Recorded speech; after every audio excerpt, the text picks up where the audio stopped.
just fill for a minute. And then we'll start the show. And whip it into shape. Shape it up. Shape it up. Get straight. Get straight. Does But that what mean, if I'm not straight? Does that mean stop being gay or stop being bendy? I think so. It was the 80s, so Both? either one would have contextually made perfect sense. Yeah.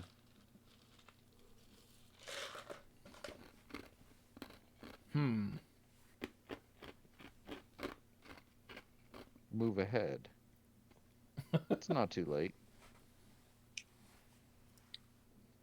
Try to detect it. Me. Okay, anyway. You could Bad at this game. take a song from Monday's soundtrack and start humming YMCA. Oh God, is it happening on Monday? Martin Luther King Day. I don't even need to make the joke because it's right there. Ugh. Yeah. Anyway. Okay. Well, that's long enough for filling, so here we go.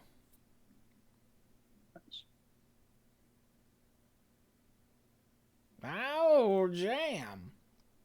Hello, everyone, and welcome to the Manapool. This is 2025. No, Oh, yeah. no lightning crashes or ominous music or anything. No, Yep. Okay. World did not end yet. Yet. But this is not this year's final form. Yeah, we're still in the first phase. I was thinking earlier I had, you know, the meme that's come from 30 Rock of, like, it's been a hell of a week, hasn't it? Lemon, it's Wednesday. Mm-hmm. Yeah, except it was been a hell of a year, hasn't it? Chewy, it's January. And I was like, oh my God.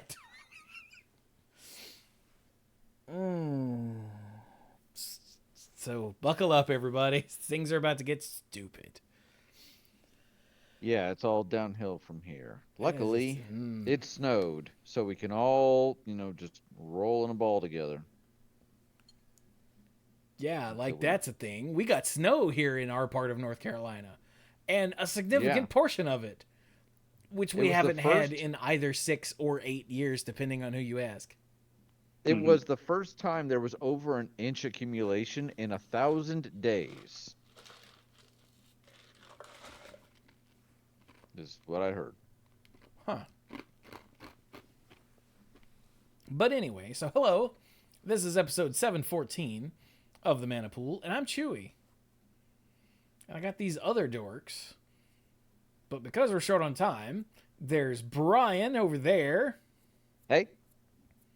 There's Mike, somewhat over there, slightly further away. Hello.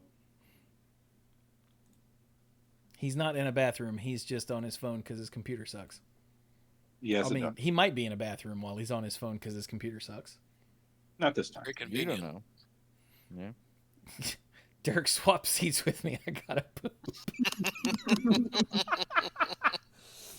Oh, God. And Dirk is here, too. Yep, that's me. The one person who got to say something. So, we are leaning into, here in 2025, we're going to lean into moving away from being mostly about magic. And Brian had the brilliant idea of look at the stuff that we did with magic, just this one game, and start applying it to other stuff. And he came up with a bunch of ideas, and Dirk had one, and another one that Dirk came up with that Brian had mentioned previously in the text conversation, which I thought was funny. And yeah, so I'm very excited for the new year. So if you're here for magic content, I'm very sorry. I mean, we'll get back to that clearly, but not all the time. So sorry about that. Not really. But in the meantime, our first thought was to do something Final Fantasy-ish. Well, that was my first thought anyway. Brian was like, what if we look at like different types of characters? And we'll start with villains. And I was like, that's too big. Let's narrow that some. So, for this episode, we're going to look at the main antagonists slash final bosses. Those are not the same thing in several of these games. In as many of the Final Fantasy series as we can get to this episode. So, we're going to issue a spoiler warning for Final Fantasy 1 through whatever. I'm hoping to get to at least 7 tonight. Mm-hmm. But just to be safe, let's say 1 through 10.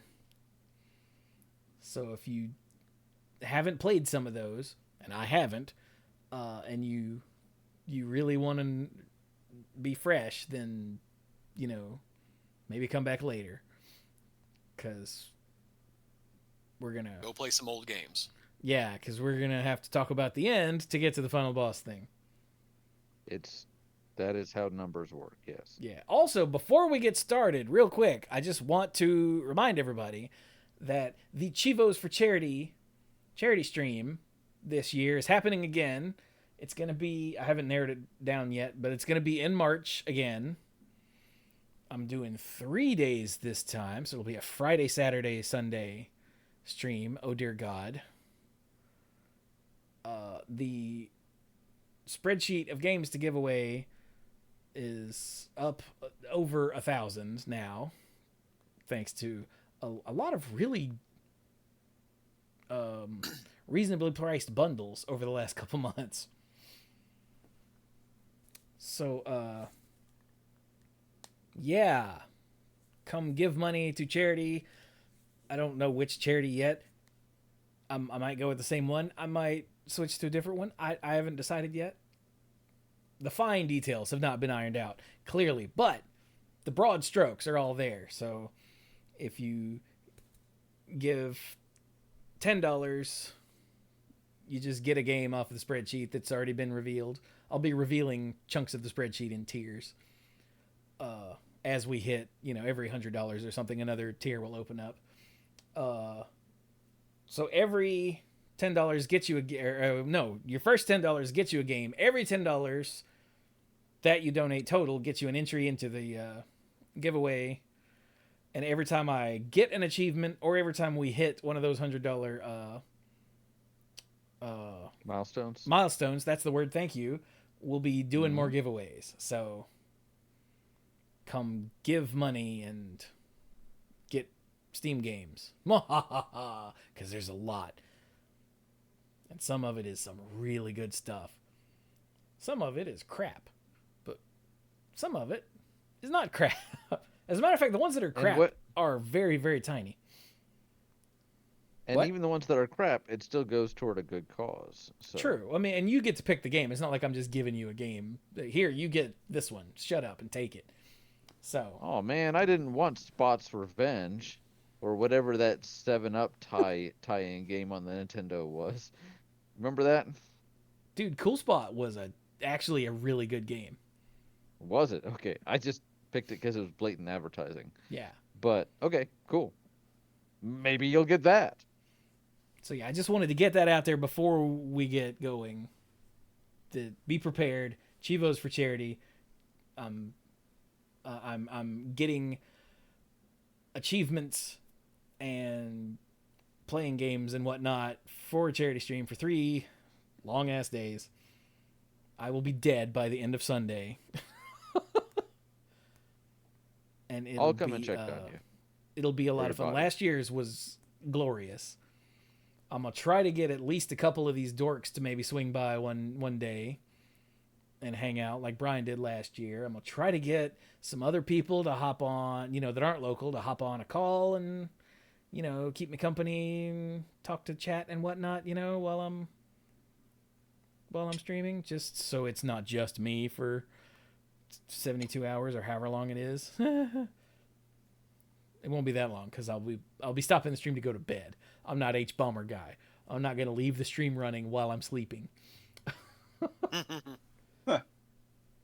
Call me a coward if you like.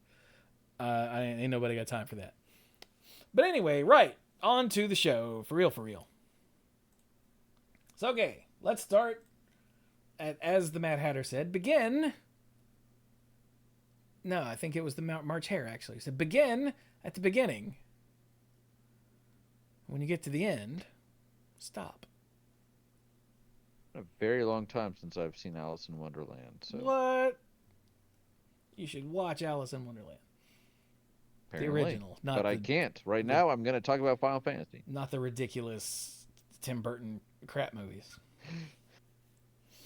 So,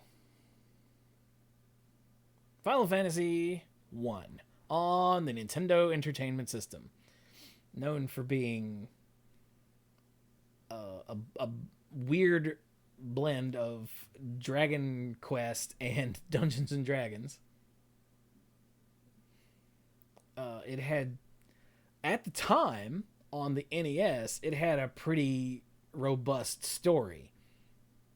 Which is really funny to say now. Yeah, but it's true.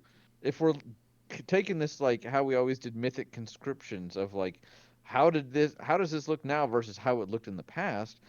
When these games came out, especially the first one, it was a very different time, and people were like, "Holy crap! Look at these graphics," and not just in the commercials for the game too.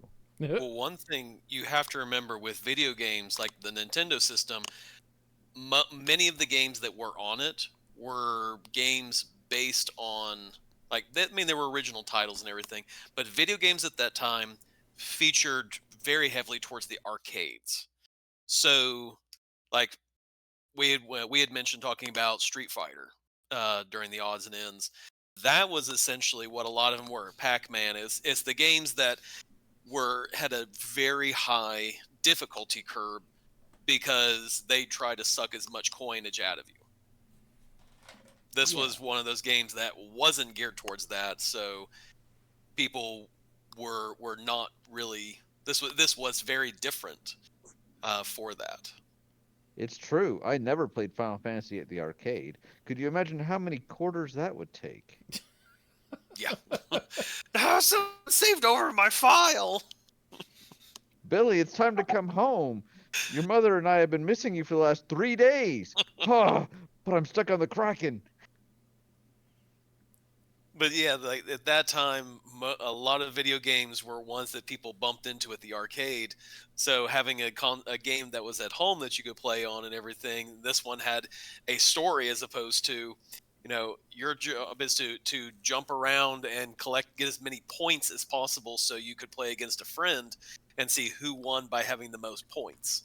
This had no point system, no accumulated extra life, saving things, or you're not supposed to collect certain things so that you get a secret ending or anything like that. This was not that game. That's true. This was very different.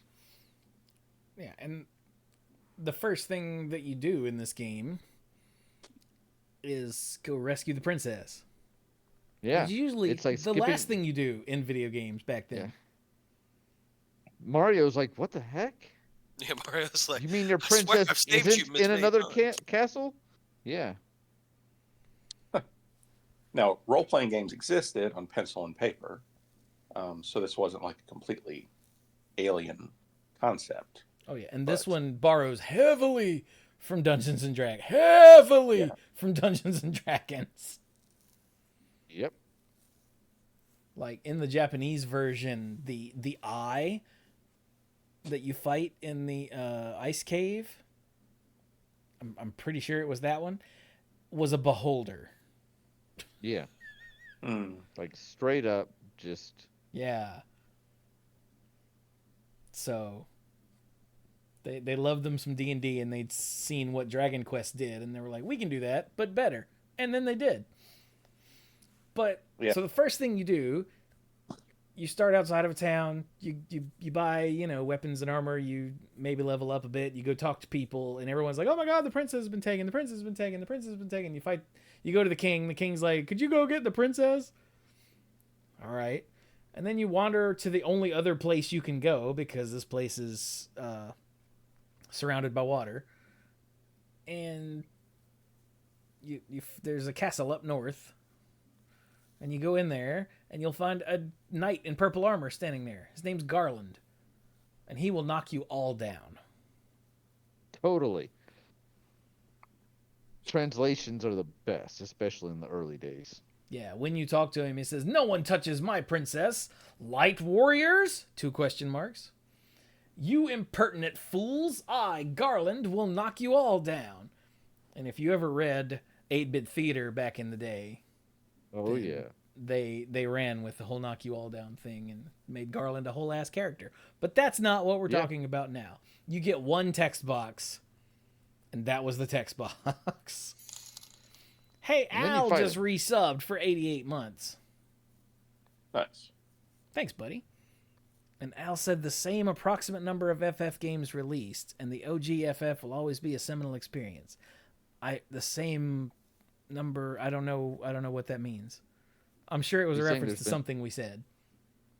Maybe it's a reference to the number of months he subscribed. That's what I was wondering. 88? Oh, that could be. It's close. Side note, my parents were always like, when I asked for like Final Fantasy 6, well, it wasn't called 6 back then, but when I asked for Final Fantasy 3, Final Fantasy 7 for Christmas, they'd always be like, it's in the name. Why do they keep making more of these? Like, they were always confused why Final Fantasy had like numbers after it. And for those that don't know, the super quick explanation, without going into everything, is basically the studio was ready to shutter, like close down, and they made Final Fantasy as like a last ditch Hail Mary. And here we are, what, how many years later? Like over 30 years later, and yeah, it worked out pretty well. I mean, so, that's an apocryphal story that isn't actually the case. Really? The art director of I learned something. It's not the creator, but the person who was in charge of it, he was getting ready to quit, and he's the one who was like, "This is my last attempt," and so that's why it's called Final Fantasy. After this, he had to go back to work or something. Dirk is half right. It was the game director. I can't remember his name off the top of my head. I'm very sorry, but that is not why it's called Final Fantasy. They wanted to call it something like Fighting Fantasy. But here in the States, or something like that. But here in the States, that was copywritten. So they were like, it just needs to be FIFA. So they went with Final. It is not. It's a wonderful poetic story. Oh, we'll name it Final Fantasy because it's the last shot. That's not the case. But that is a very popular story that's been going around for decades now. I am happy to perpetuate it. Okay. No. So yeah, you talk to Garland, and you have a boss fight. And Garland he just attacks. And you beat Garland. Yeah. If you've hit level 2, you'll beat Garland easily. Like, yeah, Garland is a joke. And then you take the princess back, and then the rest of the game happens. There is no main antagonist in Final Fantasy 1. You're just going from place to place. Like when you take the princess back, they build a bridge so you can go to the next chunk of the world. And there's a whole lot of fetch quests that happen there, and then that opens up more parts of the world, and then you go there and do stuff, and oh no, the earth is rotting, and eventually you fight Lich, and then you go to the next part of the world, and it just keeps going like this. There is no overarching story. You just know that when you beat Lich, the Earth Fiend, one of your crystals lights up in your menu. And you're like, oh. Yeah. And eventually all 4 of them light up. But again, there's no story that links all this together. Yeah. I would say that there's one town where there's a bunch of prophets standing in a field that don't ever leave. Yeah, ever. The Circle of Sages. Creepy. Yeah. They're where you go for information. They kind of allude to some things like the 4 fiends are causing problems, and some talk about like the timeline, like how these events have kind of the certain cycles of the elements were supposed to occur. I would make the argument that the Four Fiends may be the central antagonists, but that does have a counter. As Chewie said, first of all, there really is nothing driving the story except you wander around and talk to some people and eventually get into a boss battle. The other reason I say I'm not sure is because once you get the pirate ship, it can be extremely unclear where you need to go next. Yeah. Extremely unclear. Yeah. In hindsight, So, though, there are only so many places you can go. Like every time more of the world opens up, there are only so many places you can get to. Like once you break open the canal and get access to the entire world, there are no docks up north. So you can wander around up north, but you can't go anywhere up there. Like you'll eventually come back to the southern continent and oh, here's a dock because you can only park the ship at docks or once you get the canoe at the mouth of rivers. But there's nowhere to go. But it is at the in the moment it's hard to figure it out sometimes. yeah.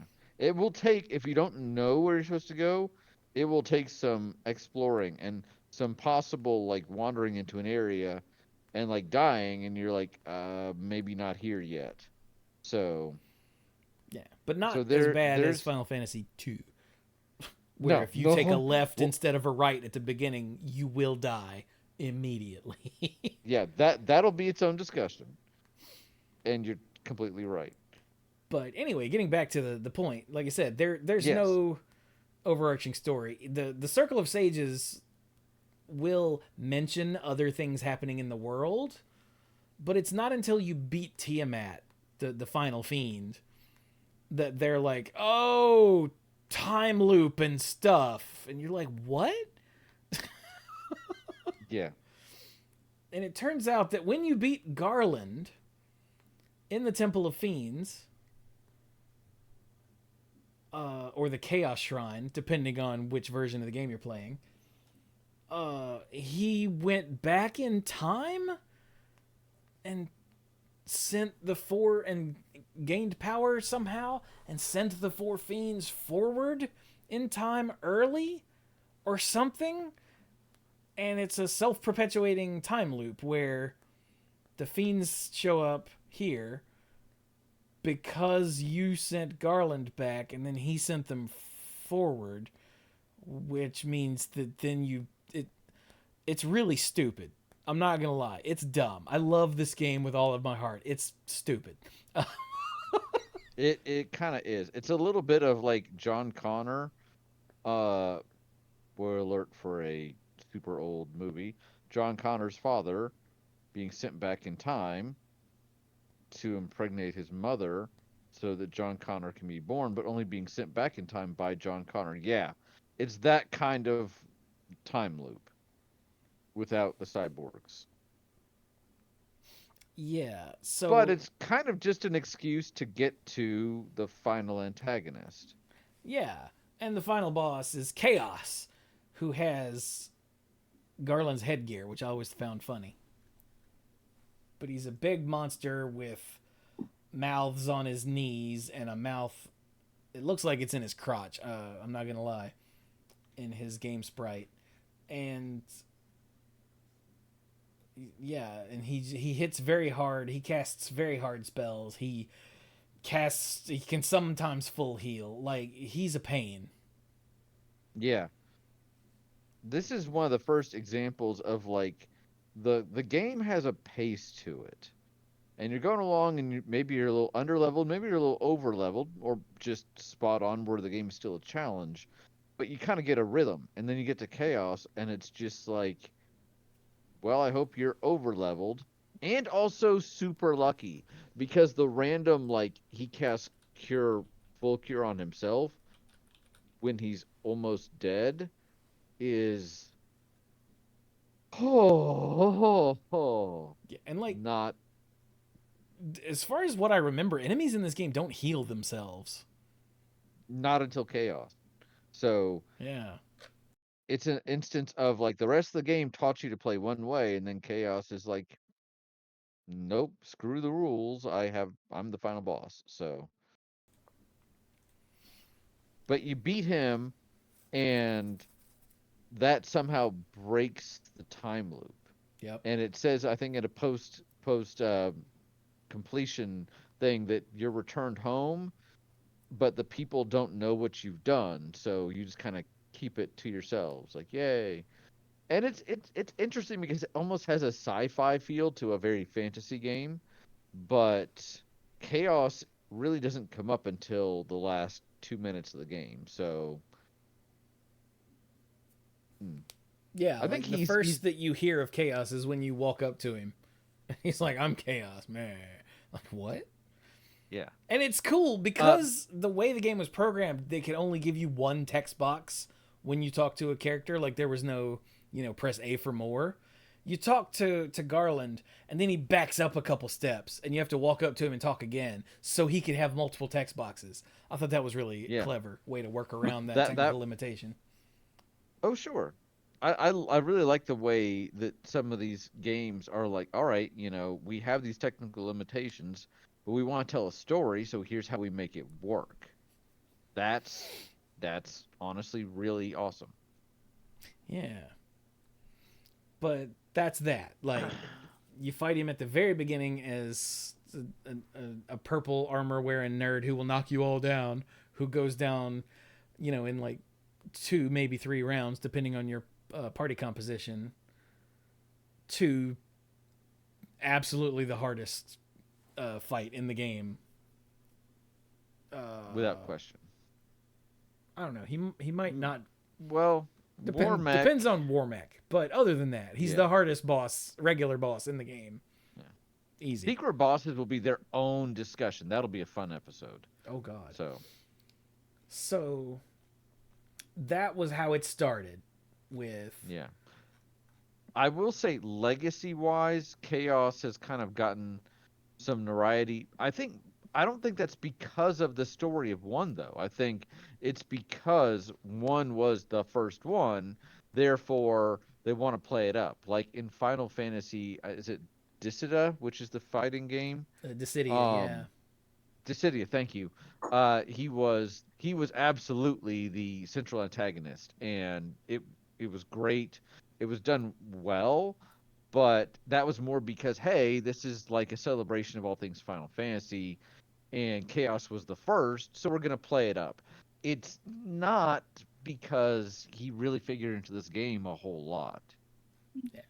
It's but mainly that changes. because he was the OG and his design is really cool. Like when that That's true. big ass sprite, the first time I saw that as a kid, because I've got like the NES or the Nintendo Power Strategy Guide, and even that Hmm. doesn't show you a full picture of Chaos. So I'd never seen him.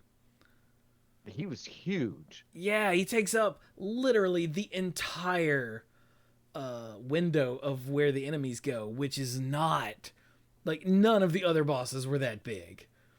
Right. And he's got like, I 4 faces. One of them's in his crotch. And it's like, oh my just God.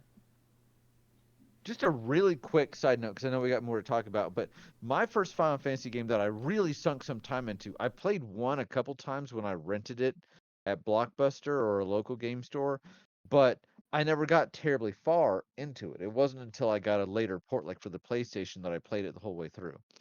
But when I got 4 and I'm playing through, I always thought it was interesting because there's some detailed bosses, and there's one in particular that later are not an enemy, they're a party member, and they look completely different. And I was like, well, where's the huge guy?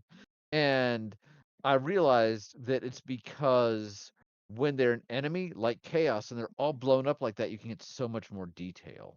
And the art for the enemies is so great that way versus the heroes. And I mean, don't get me wrong, I like the design of the heroes, but the when they're a boss like that and you can get that kind of chaos, like that giant treatment, it's really awesome. So, so in no, Mike, Dirk, No, it seems to be straightforward. I mean, with just wandering around finding adventure, sounds like they did get a lot of inspiration from D&D.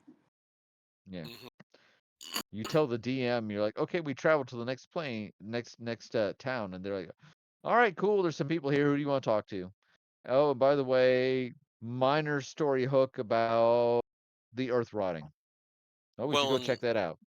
one thing in addition to this game, if we're going to throw in the D&D discussion as well, is was it cross class um, character types and everything? Because you start out as a warrior, but then you become, what is it, a knight, and then like the thief becomes a The ninja. class changes. The There you class go. changes. Yeah. And Yeah. so that this was one of those cool times where like the characters kind of changed classes. They kind of sorta changed classes a little bit in it. But for the party, for the group's benefit, or the characters' benefits. Yeah. Every character, you had a choice of what was it, 6 or 7 starting classes, and then at a certain point in the game, if you fill a side quest, they all become none of them change. Like the dark wizard cannot choose to become a fighter or anything, but the dark mage becomes a dark wizard. The fighter becomes a knight, that sort of thing. Yeah, they got beefed up, and the sprites changed. And I will say that was really cool. It definitely gave you the sense of seeing not just the numbers increase, like okay, I hit harder, but oh wow, this guy actually looks really buff now. Hey, hey, hey, buddy, what are you doing later? You know? So, no. So,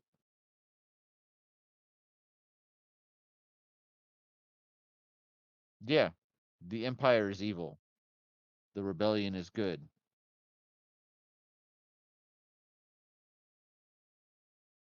Yeah,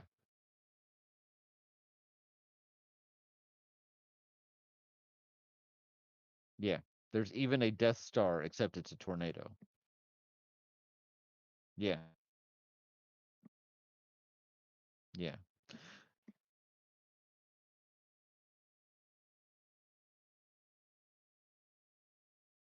yeah.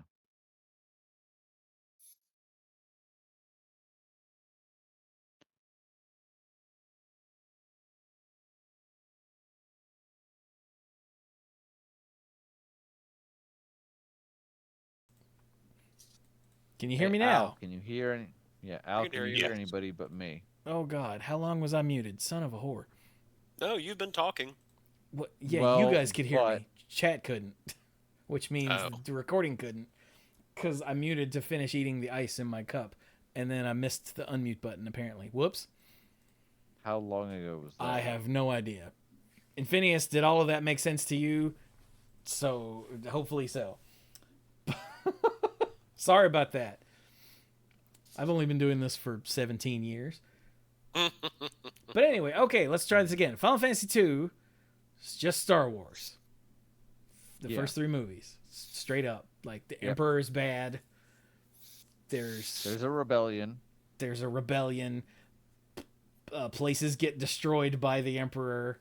Uh, there's the main enforcer for the Emperor, who turns out to be related to one of your party members. Like it's just Star Wars. Yeah.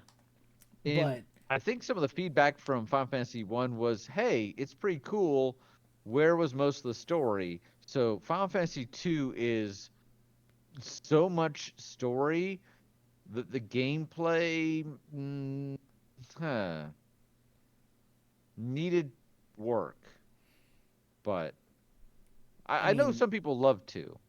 in hindsight, it's not good. But at the time, it was like it outsold the first game. Yeah, Like yeah. everyone's like, Final Fantasy 2 was always crap. No, it wasn't. It was the It wasn't. sequel. And again, you take the story of 1 versus the story of 2, and first of all, 2 has a story that you can follow. It actually has named characters that are in your party. Wow.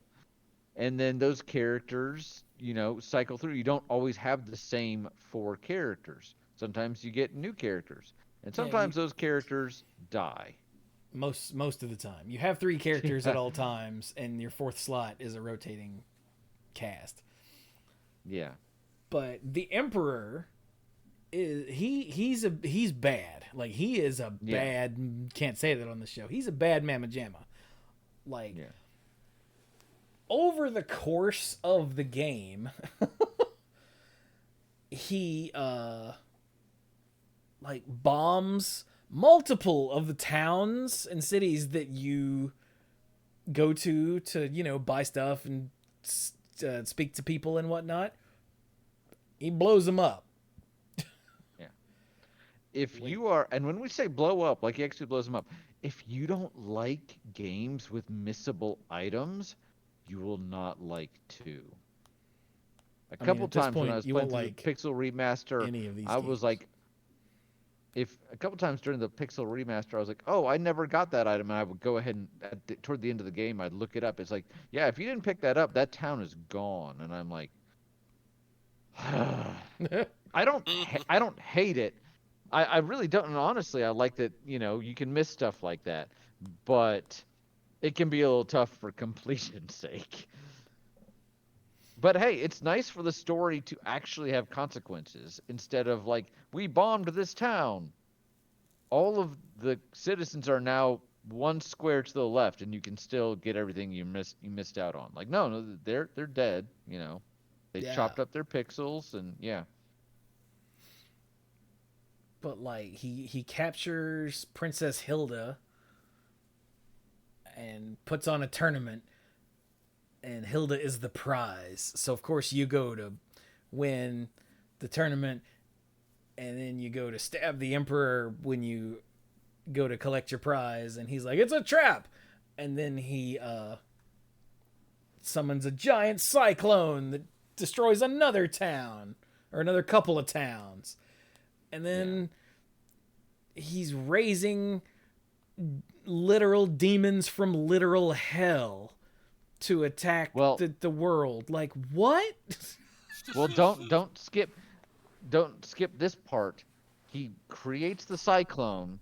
You go in there, you fight him, you kill him. You kill the central antagonist, and this guy is so evil, he literally overthrows Satan and becomes the king of hell and opens portals to let the demons come through. So the emperor Oh, yeah, I forgot about that. You kill the Emperor, and the Dark Knight is like, I'm in charge now. And then yeah. later it turns out, no, he's in hell, and now he rules hell, and now he's coming to get you. What? And you have to go Yeah. to hell to stop him again. Yeah. And apparently, if you're Yeah. playing Dawn of Souls, then you got to go further into hell to kill him again or something. I didn't play Dawn of Souls, so I don't know. What it is that when you killed him the first time, his essence split in half, and his bad half went to hell and became the ruler there. His good half apparently ascended into the passage to heaven and rules over that, not quite heaven itself. And the characters that you played through that died on the way find themselves in this passage to heaven. They go before the good emperor who offers to forgive them, but they kind of come to their senses and realize this guy is still the emperor. He wants absolution for all the bad stuff that he did, and he's still trying to essentially take over, just in a different way. He's the mono white version of the emperor as opposed to the mono black, and you have to fight him there. So the dude literally split his soul in half to take over both halves of the afterlife. That is commitment right there. He also, from a gameplay standpoint, both the evil half and the good half have access to like level 16 spells that you can't even get, like Starfall. So leans heavily on the magic stuff. He's not a buff guy, but is can be a pain. Doesn't seem to cheat the way that like Chaos did, because you can also get your characters super broken in a number of ways. Maybe because they're super high level, because the game throws an enemy at you every 3 steps. Yeah. Yeah. But the boss fights with the Emperor I didn't find either one to be terribly difficult. The final boss on the Pixel Remaster almost beat me, and then I kind of lucked into beating him the first try. So, yeah, Yeah, he's a lot of talk, but again, death couldn't slow him down.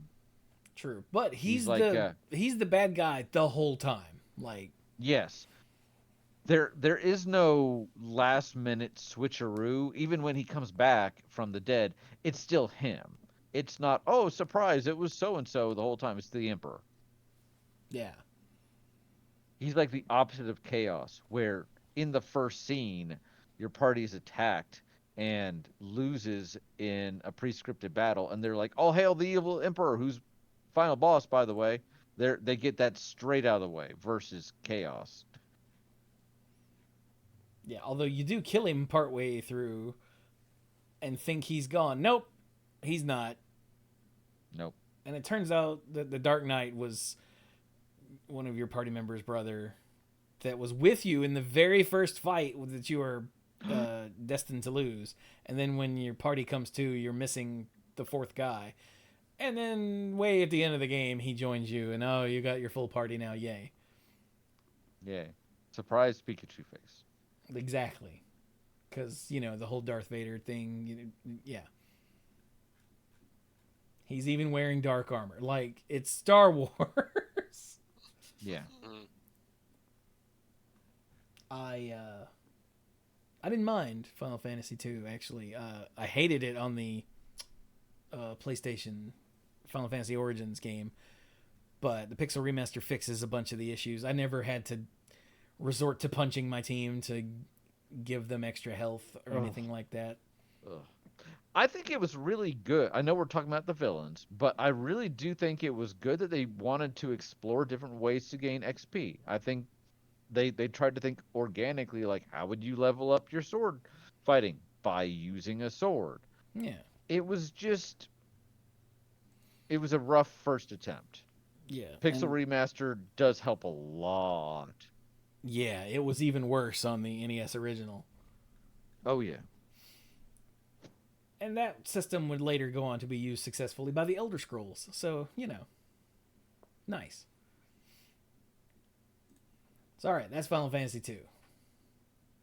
So then we get to Final Fantasy 3. And Final Fantasy 3 was, as far as the villain goes, was sort of a halfway point between these two. Yeah. Like, at some point, you're told about Master Zand. Xande. Zand. Mm-hmm.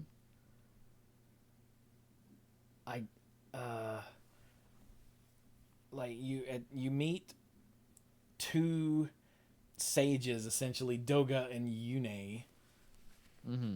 and they eventually somewhere or another tell you about Zand, who was the other of the great Magus Noah's students, and they got great magical powers, but Zand got given mortality. The gift of mortality. Yeah. And he didn't appreciate that, which, I mean, philosophical discussions about immortality being a curse or not. If you were like you're the prize pupil of the three students of the greatest master wizard of all time, and he's like, you get great powers, and you get power over sleep and dreams, and you get to die, you might be like, Dude, got what wait, the what? hell? So, depending on which version you play, his motivation or what he does after that is a little different. He'll either want to just cover the world in darkness because he's pissed off, or he'll want to disrupt the balance of light and darkness. And by doing so, time will freeze, therefore he won't have to die. And he won't have to be afraid of death. So that's what he's doing. You don't hear much from him. Like, he's mentioned a couple times. And isn't he the one who causes the forest thing to float around the desert or something? Did Zand do that? I think so. I think so. Yeah. It's been a hot minute since I played this, and the story in this one is not as like Final Fantasy 2 is story focused. Final Fantasy 3, you're more worried about the job system than the story, honestly. But Yeah, you have a little more story than one because yeah, you meet other named NPCs. They impact your party in the story and that sort of thing, and you go to set locations with and there's directives as far as where you need to go, but it's not your party remembers remain static. yep, They are four of your own creation, depending on the version. But in the original, you just named all four of them. yeah, they were four So blank yeah, slates. I named them after us dorks, and Mike kept getting poisoned all the damn time. I remember you telling me about that. Complaining as if I could do something about it. God damn it, Mike! You wear some better Mike, armor or something. Christ. Mike, are you failing your wisdom saves again? Oh, yes. Uh, But yeah, so you're told about Zand, before the very end, but he never shows up until you've run the full ass gauntlet of the Crystal Tower. And whoo, which boy, is is a that a doozy. gauntlet. Who? There are no save points. And in the original version, you could only save outside of a structure. Yeah, no And quick in the saves original, or anything. right? And there are, what, It's 8 bosses in a row or something stupid like that? it's stupid. And then, well, if we're gonna keep going with the discussion, you fight Zand at the top of the tower, Yep, and it turns out that this is one of the switcheroos. It's kind of like chaos, but you actually do fight Zand, yep.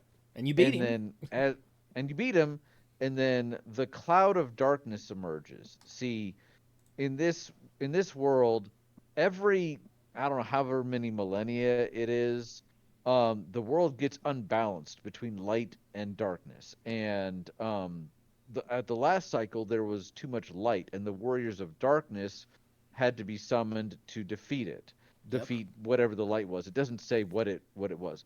In this instance, it's shifted toward darkness, and the cloud of darkness, which is just this being that represents darkness, it's not at all explained, shows up and says it's going to return the world to the void and proceeds to murder your party.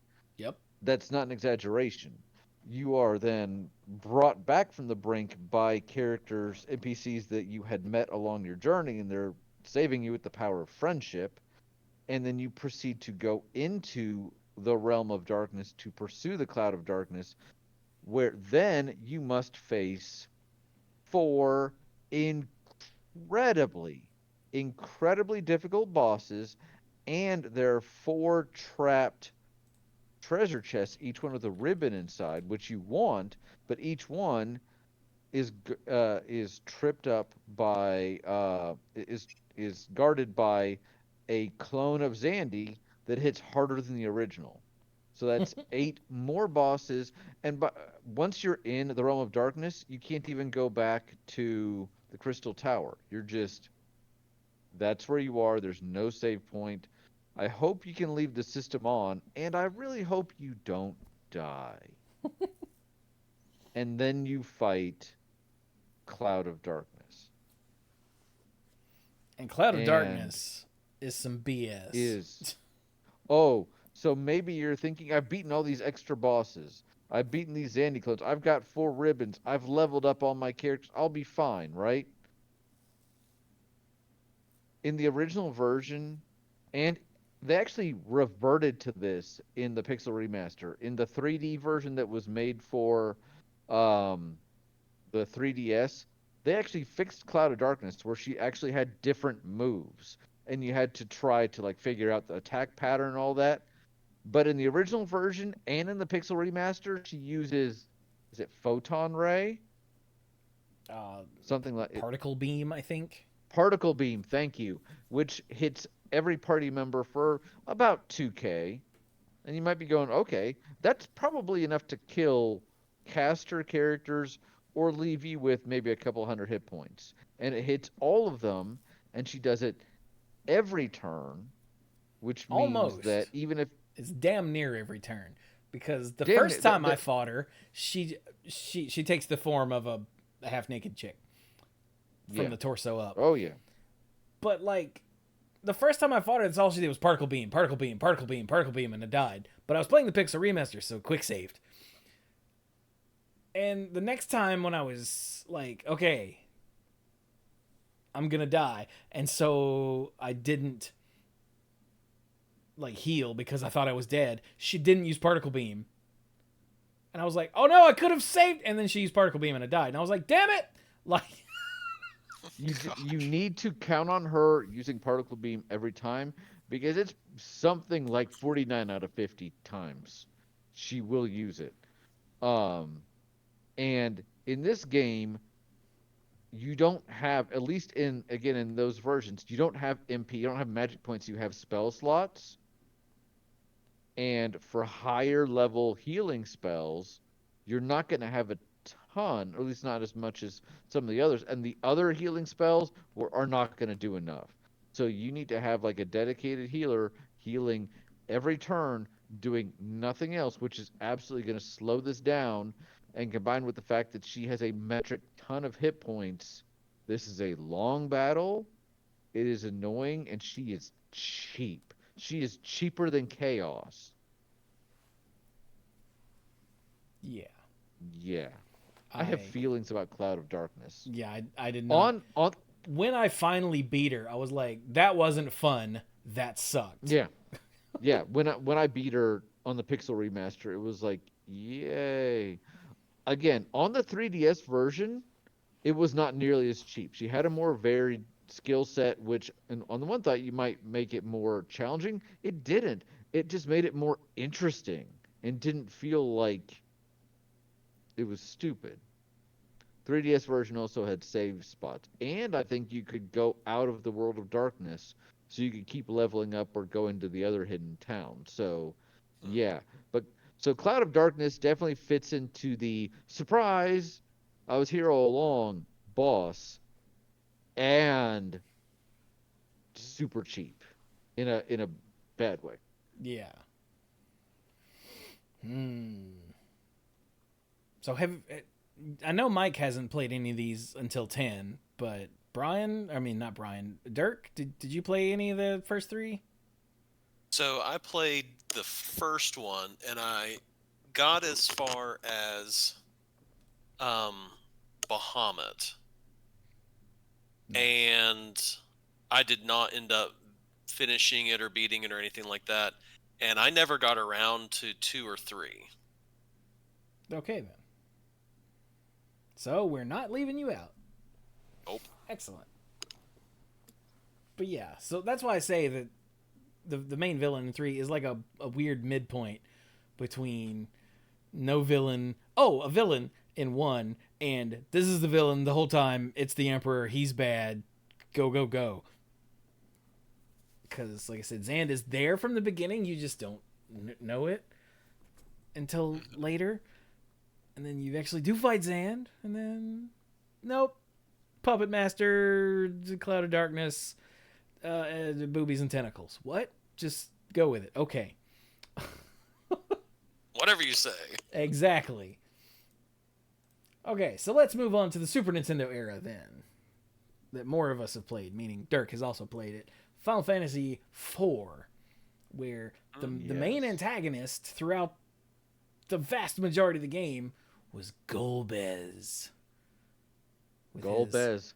Excellent theme song. What was it? Clad in Darkness, I think? Clad in Darkness, yeah. And you see his sprite show up when he attacks the party a couple hours into the game. And it is I was like, oh, you hear his theme song the first time he shows up in person. People start whispering about him. They're like, oh, hey, there's this new guy, Golbez. He's been given command of the Red Wings because Cecil, you're an idiot and the king doesn't trust you. He's like, but why? And you hear that Golbez is ruthless. Uh, he essentially destroys an entire kingdom. He kills Anna. No, Anna leads to the Spoony Bard reference. And then you hear his theme when he shows up to steal a crystal from a kingdom, and you're like, wow, this is like awesome sauce in my ears. And then his battle sprite, I think, shows up for the first time when Tella, who is the father of the girl that he murderized, decides to take him one on one. And as I said, the battle sprites for some of these villains are glorious. Now, keep in mind, this was also the first Final Fantasy on the Super Nintendo, so the graphics got a major overhaul. But he shows up in that armor, and I'm just like, yes. Um, Yeah, he's got yeah. huge purple armor Hmm. because apparently Lovely that cape. was a thing with villains. Garland, the Emperor, Yeah. Golbez. Yeah. And yeah, he is the X. guy behind all of the stuff that's going on. Yes. Like, everything that's happening is Golbez's fault. Up until it's not. Up until Yep. it's not. I remember I was even writing what I would now call fan fiction, but I didn't know it at the time. However old I don't remember how. I'd have to look up when this game came out. But I actually, when I was bored in school, I took out this notebook and I was writing fan fiction for this game, and not having finished the game yet, but kind of knowing that from where the story was that he was trying to find a way to get to the moon of this planet. In my story, they went to the moon and they fought Super Golbez, who was all like up on crystal power. Because I thought that's where the story was going. In the story, you get to the moon, and Fusoya, a member of the Lunarian race, is like, "Hey, guess what? Yeah, Golbez is being controlled, and and maybe for me not having played through all the others, I was like, what? It very much blew. It came out in 1991, so I was 10 or 11. It blew my 10 or 11-year-old mind. Like, what do you mean? He's the only one we've been hearing about. Um, but no, it really, it's one of these things where they kind of say later in the game that his soul was corrupted by darkness or something, or he was easily swayed. He very, very much lost every wisdom save forever. He was just easily manipulated.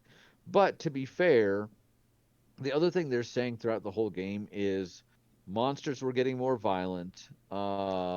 Something like the ant lion, which was normally very pacifistic, attacked you when you came to its lair. Everything on the planet is being affected by the one bad guy. And the one bad guy was Zemus, another Lunarian, incredibly powerful psychic. And basically, this this setting is kind of it. They keep calling it Earth or the Blue Planet. Um, Obviously, all these Final Fantasies are taking place in different worlds, but in this one, their solar system is basically like ours. And they said, "Hey, that asteroid belt you got between Mars and Jupiter, that used to be a planet until it got blown the heck up. Think of it as like Krypton. And before Krypton was destroyed, instead of one baby, a lot of them got out of there, and they got out of there on the artificial moon that's now around the blue planet. And most of the people there were going to colonize it, and they said, "Oh, look at the cute little humans. We need to give them time to evolve. We don't want to overwhelm them." And Zemus was like, "Kill them all. Kill them all now. I want the planet." And so the rest of them were like, "You're psycho. and they actually forced him into hibernation, and his will was so strong that it began affecting the people of the blue planet, including poor Golbez. So Golbez is Chewy. I'm talking a whole lot. Do you want to jump in at all? Oh no, you were going along nicely, but like This Golbez, was like this whole good. Lunarian thing, like all of a sudden, like the game has been going along. If you've played the first three, you're like, all right, run around, fight stuff, do quests, whatever, whatever. You go down into the underworld, like, oh, that's cool, a big underground continent, like world. All right, that's neat. And then it's like, now we're going to the moon. Excuse me? And then you get there, and they're like, oh yeah, there's a race of moon people up here, and we're hanging out up here. We didn't want to interfere much with the Earth. And they're like, what? And then Mike resubbed for 58 months and said, cast Meteor. You have to convert your HP to MP to do that, though, and you'll die. Yeah, don't do that, Mike. Unless Meteor was you're sealed for a reason. Yeah, unless you're Rydia later in the game and you've got, enough MP to cast Meteor like 5 times.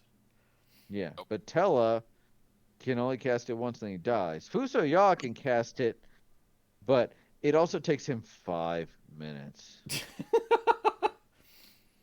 So, But yeah, the Meteor whole is Lunarian actually thing. yeah. Go ahead. It's not the very end of the game, but it's pretty close to the end of the game. It's pretty close, yeah. And that And whole story just comes out of nowhere, and you're like, okay. I think it had a little bit of build up because it was kind of the answer to why is Golbez collecting the crystals? And at one point Golbez himself he was on a quest to I'm get building all a the space crystals. elevator. Yeah. So that he could summon the giant of Babel. Apple. Yeah. Well, what he tells you is he's basically using the crystals to activate the Tower of Babel because Babel is basically a space elevator. And that's all you know. And he keeps saying that there's a sleeping power on the moon.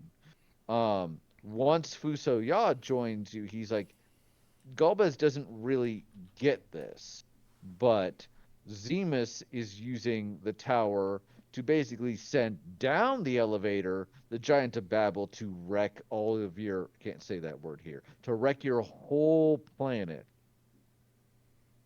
So, yeah, it's a little, yeah. Go ahead. It's silly. And then you go inside the giant and you wreck its processor. No, really. Mm-hmm. You. Yeah. Yeah, the Like CPU literally is you the fight boss. the CPU. Yeah. Yep. And That game taught me what a CPU meant, and I was Yeah, like, oh, same it did, yeah. there you go. It was ahead of its Learning time. stuff. And then Yeah. In the resulting explosion, I think somehow Golbez and is cut from Zemus's control. And Fuso Ya and Golbez are like, oh, we're buddies now. We're going to go kick Zemus's ass. And they just leave together. And you're like, what just happened? Fuso Ya technically breaks Zemus's control over. Golbez shows up after you beat the CPU before the explosion. And Fuso Ya is like, hey, I know you. And Golbez is like, nuh-uh. And Fuso Ya is like, you've been used this whole time. And then, thinking of the Dark Knight from 2, he snaps Golbez out of it using his super, Lunarian magic. And Golbez is like, why did I have all that darkness inside of me? I'm kind of an idiot. And he realized that his father was a Lunarian and his brother was Cecil, who's your main character this whole time. And Cecil actually has a hard time with this. And in some of the later versions, the DS version, they actually draw out that this is a major conflict for him because he's been pretty much dead set on killing or stopping Golbez this whole time. And because Golbez was the bad guy. And Golbez killed people like a lot constantly. So now that the giant's been stopped, Fuso Ya is like, yeah, I can take care of Zemus, and Golbez is like, I want to go because this guy was basically using me as a meat puppet. I want to go with you. And so they take off. And then the rest of the party, having been left behind, is like, yeah, we kind of want to go too. So they are playing catch up for the last dungeon. Yeah, and when you catch up with them, in the final boss area, Golbez and Fusoya are fighting together, and they take down Zemus, I think, don't they? They take down Zemus. They double cast Meteor, which again, 11-year-old me is like, ha, Yeah. that was cool. And they're like, okay, cool, and the battle ends, and you're like, yes, easiest final boss ever. Yeah, because But you weren't even playing. but so here's the question I have for the group for the discussion: is Zemus really the final boss? And I think it depends on what you interpret Zeramis as. Yeah, Zeromus is what, Because, like, Zemus's hatred given form or something stupid like yeah, that? in the original NES version, it's a little unclear from the translation. And the way I always took it was Zeramis is literally the embodiment of hatred. In later versions with cleaned up translation, they make it a little more clear that it's actually the embodiment of Zemus's hatred. It's that psychic presence. Essentially his mind free from its body. Yeah. So you could take it either way. I kind of almost like the idea of the primordial, like this is the hatred, but it makes it a little more personal to link it to one person. So if you're saying that Zeramis is an extension of Zemus, then it's still him. But hey, that's kind of the one of the points for the discussion. What do you think? Yeah, I always took it to mean it was the your second option there, that his personal hatred was so strong that once his body died, then his hatred took form and popped out and was like, "Rah, I'm even badder now." Get this, dude was so racist against humans, it actually became his defining character trait and lived on past his darkness, past his death. The Emperor went to hell and overthrew the devil. This guy, his driving power that sustains him is racism. Technically uh, speciesism. So, and he but wore a red hat that said "Make Lunaria Great Again." Uh, it's true. He proceeds to knock down Galbez style, both Fusoya and Galbez with his own meteor, Whoops. and the party is temporarily knocked down, has to rely on the power of friendship from all the characters they've met along the way, gets back up. Cecil uses a crystal that, even though I love this game, it does definitely seem to come out of nowhere. Like you're always told about the 8 crystals on Earth and the 8 crystals on the moon, and Galvez is like, "Oh, by the way, I have this crystal," and I'm like, "Where you been keeping that, man?" But to actually reveal Zeramis's true form, which means then you can fight him, and the battle music starts up. And I said it before, 11-year-old me, I remember grabbing a tape recorder, an old audio tape recorder, and just letting this battle start and recording this battle music for like 10 or 12 minutes so I could just play it again whenever I wanted because it's awesome. And he is kind of cheap. He is not as cheap as Cloud of Darkness, but the very first thing he does is use his main attack, which is Big Bang, which the visual effects on this are awesome. The whole screen lights up, lightning and thunder dance everywhere. There's clouds that kind of shift and they go the other way, and it really is like a Big Bang effect. And like Particle Cannon, it hits all the characters for massive damage, and it causes the sap condition, which means kind of like poison but much faster. Yeah, their health is just And constantly draining a little bit at a time. it doesn't. I don't think there's a way to remove it. So, I think when he but uses it Black Hole, it removes it. does it. Because Black Hole nullifies status effects, good That's and true. bad. Which also mean because he uses black hole a lot, there's not a great point to casting haste and regen and things like that. I don't know that regen even was in for, but I after a couple attempts at that, I usually just fell on hit him as hard as you can, as fast as you can, because this is definitely one of those boss battles that if it drags on for too long, at some point he's gonna use Big Bang and Rosa's just gonna take a little too much damage, your healer, and you are gonna be in panic mode. So it's this one is doable, but only if you are leveled up enough. Only if you have the right equipment, only if you know how your character's abilities work and you're careful with your MP and you have enough elixirs or other curative items. It never feels like it's out of reach, but you earn it.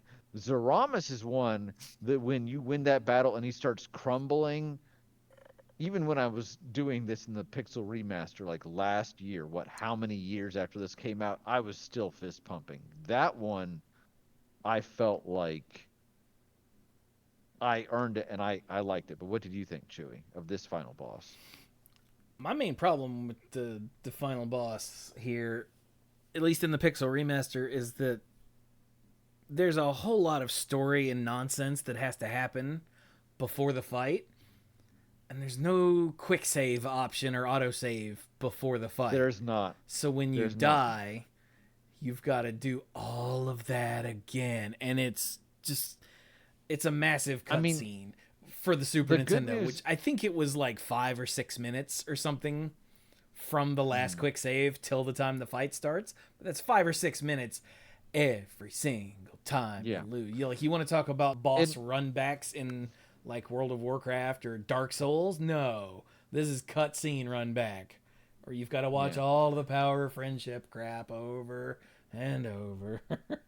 The save point is multiple floors above where the final battle takes place, so that means you will more than likely run into multiple random battles on your way to it. Oh yeah, so it's time getting to, time going through all the dialogue and everything else to get back to where you were. So it's a, and again, that was back in the Super Nintendo time. The actual save point was right before you entered the final section of the dungeon. And then in the Pixel 2 or 3 remaster, floors? it was like 4 floors. It was like basement 12 or something of the the final dungeon is broken down into one first half, and then the final part of that, with also some of the best music in the game, which is also from the Giant of Babel, is its own thing. In the Pixel remaster, it will do a quick autosave every time you enter a new screen. So at least in the Pixel remaster, if you lose in the final battle, it puts you out in that final area. You just literally walk up the screen. But I agree with Chewy, it is a lot. And he is tough. I had Sam play through Final Fantasy IV on the Pixel remaster, and she really enjoyed it. And we got to that, and I thought she was in good shape. She went through the whole cutscene, she did the fight, and she lost fairly quickly. And when you're going through, especially because she hadn't played the SNES version, I want her to enjoy the story. The Power of Friendship, all that sort of stuff, has a much bigger emotional impact when you're not watching it for the 5th time. It really, it really does. And sometimes he'll Big Bang twice in a row, which you just die.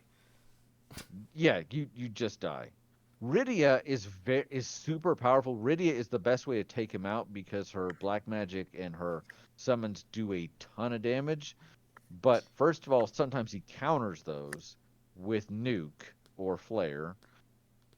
And other times she just gets knocked out because her MP her hit points are just below everybody else's. And an unlucky, even if she's leveled, an unlucky or a high roll on Big Bang is just nope, Rydia's down again. And you bring her back, and by the time it's her turn again, she's gone. So well, that's when you isn't there's like a Rise 2 or Life 2 or something where that's all what I would always cast it on her and Rosa, and then you just spent the rest of the time healing, and then if someone died, it was like, oh, okay, they're gonna come right back, and you just recast it as soon as you can.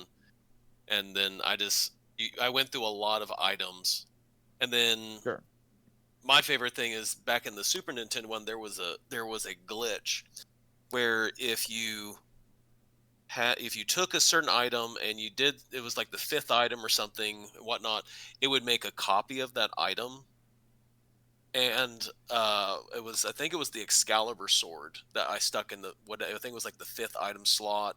And if you do this and it would copy whatever was in that slot. And I would put the Excalibur there, and it would do like 9,000. It would do 9999 damage. And so I just had Edge throw that at him every time. Yeah. It was some sort of duplication glitch, and it had to do with where something was in the item slot, and doing some sort of you take off an item. It's like you took something, you put in the slot. Derek, you don't have to go through the mechanics of the dupe. Yeah, it was. Glitch. But anyway, Like... that's how I ended up beating him, and so on and so forth. But it was that. It was casting a rise and 2, and it was a lot of doing that helped me eventually beat the game. Yeah. I never got it on the Pixel remaster. I didn't get that far. It also helps grinding a bit and being overleveled. Yes. That is the first game I ever got to level 99 on. Holy crap. Yeah, I borrowed it from a friend, and I literally just back and forthed in one of the lower dungeons until I eventually hit 9, because I thought that meant your hit points would be 9999, like 9,999. But come to find out, no, it's not. Nobody actually gets that when you're level 99.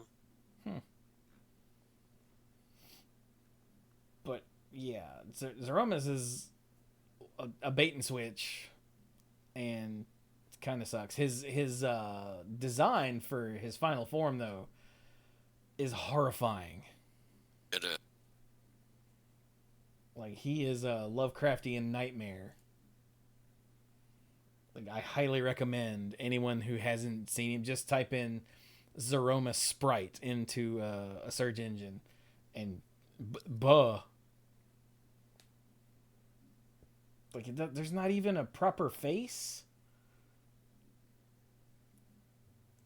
It's awful. So, that's Final Fantasy IV. It had the Final Fantasy II, like, villain all the way through up until almost the very end, and then, nope, different person. Huh? And that guy was your brother. What? No. So it's not perfect. It's a little silly. It did a great job doing the bait and switch. Yeah. Like, you really, really hated Golbez. And then all of a sudden, oh, nope, he was just being controlled. Sorry. No, not sorry. What? Yeah, being mind control seemed to be a reoccurring theme in that game. Oh, God, yeah. Like, Cain gets mind controlled twice? Yeah. 3? No, just twice, I think. Yeah, just twice. And Golbez is being mind controlled, and you'd think the king is being mind controlled, but it turns out no, you never actually saw the king in this game. He was dead from the beginning and being impersonated. Like, just the whole thing is And then you also had the captain of the guard who you thought was going to help you when you got to Baron, only to find out, nope, he's also... Oh, he's a monster too, yeah. A monster Yang, too. Baigen, yeah. Something like that, yeah. Yang got, not necessarily mind-controlled, but amnesia and joined the bad guys for a bit. Like, it's all... It's very soap opera-y. A lot of it comes back to, if you, first of all, you can just use the word mind control and just get away with it, or if you want to go into the lore and Zemus's effect on the blue planet, all that, it's this, he's reaching into people's minds and that sort of thing. It's as much as you want to just lose control and be chaos. Yeah, chaos. But I do. The story in 4, as soap opera as it is, and that's kind of its own discussion, because lots of people, quote unquote, die and don't die. And don't die. But yeah. Like, there's a point at which Sam was even like, come on, like again. Um, but I do like the story of 4 quite a bit, and Zaramas will always have a place in my heart as a final boss between the conclusion to a great game, the fact that he was challenging and potentially unfair, but not beat my head into the wall unfair, Cloud of Darkness, and I'm awesome sprite. The sprite that when his true colors is revealed is great and unique and does not look like anything else in the game or in most other Final Fantasies. And then the music, just when Final Fantasy 12 came out, and some of the summons in Final Fantasy 12 were actually final bosses of other Final Fantasies. They didn't have Bahamut and Alexander and some of the others, at least not in that form. And Zaramas was one of the summons. I was like, yes. And the summons in Final Fantasy 12, at least in the original version, not the Zodiac Age re-release, were not worth the time. It was a little bit of like, yes, recognition, and it's not. I got chaos. Why isn't chaos good? So, but yeah, Zoramus is always gonna be one of my favorites. Yeah. Mike, shut up. Yes, sir. Okay. So then we move Then, the pendulum back in the other direction, and we have X Death for Final Fantasy V. yeah, Exdeath is somewhat like the Emperor. You actually don't learn about Exdeath immediately. Like the Emperor, you know about right away. But Yeah. as soon as you hear about Exdeath, it's very clear that he's the final boss. His name is X Death.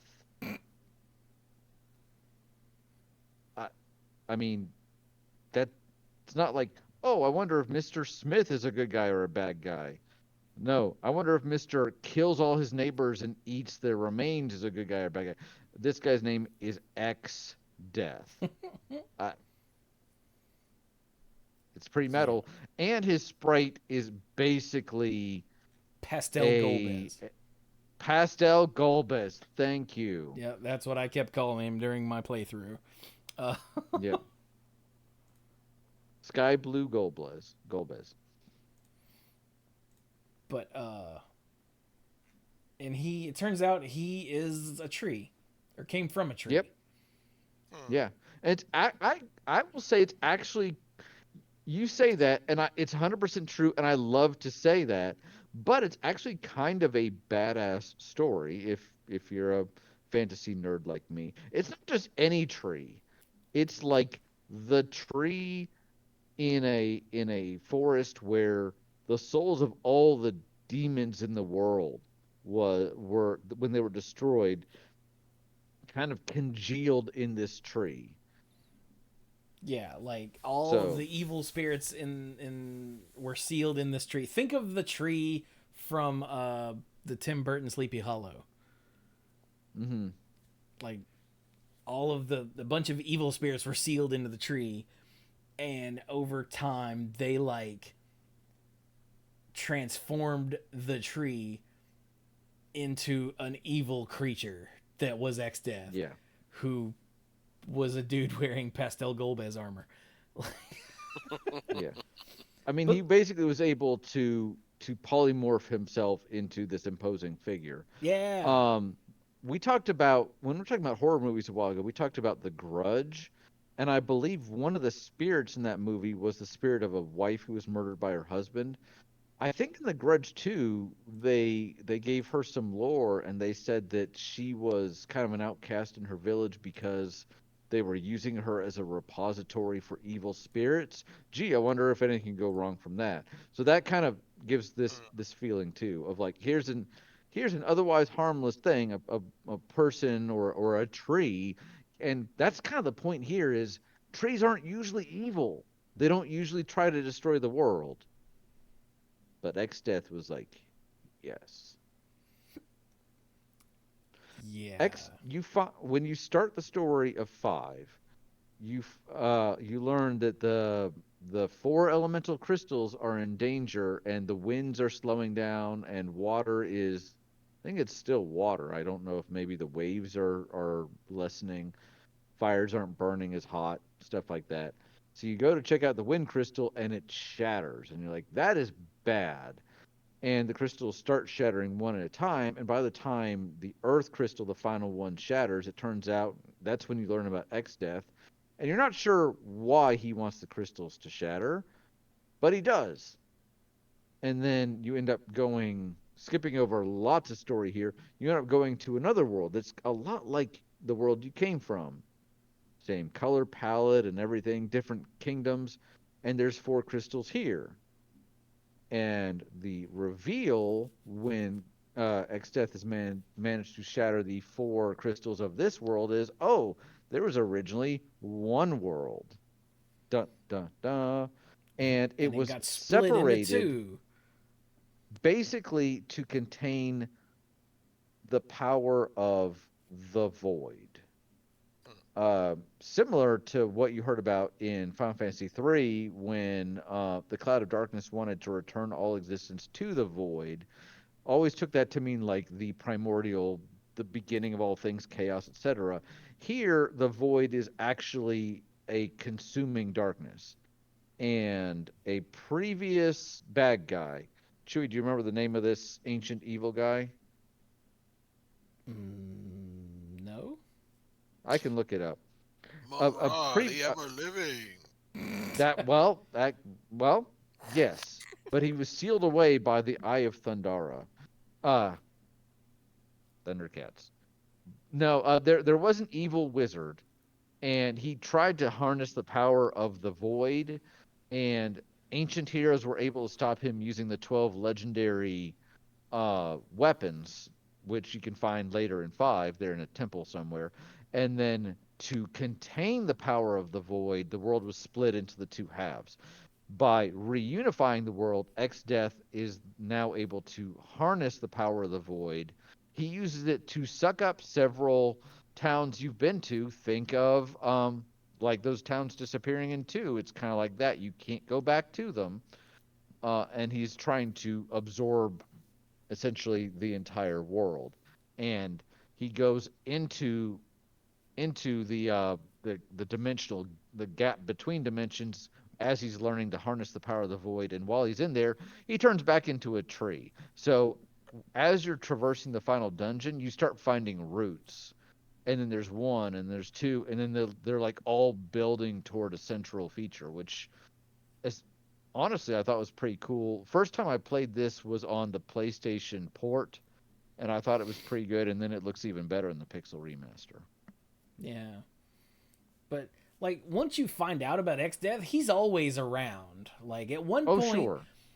he turns himself into a splinter and Mm-hmm. gets into one of your character's fingers, and she's like, ow. Oh, it's just a splinter. And then later when you're at you find the sage Guido, who is a turtle. Yes. He jumps out of her finger, turns back into X-Death, and is like, aha, there you are, Guido. And they have an anime fight. Yeah. Where they're The like splinter flying across the screen and slamming into each other and bouncing off. And it's insane. I love it so much that he was a splinter in her finger a minute ago. And now he's having an anime fight with a turtle. 5 manages to straddle the line where it is like world-ending consequences, like the end of existence, and yet it doesn't take itself so seriously that it can't have an anime battle between a splinter from an evil tree that turns into a man with armor that's attacking a sage who's a 1,000-year-old turtle. Yeah. And the story has so many comedic elements like that.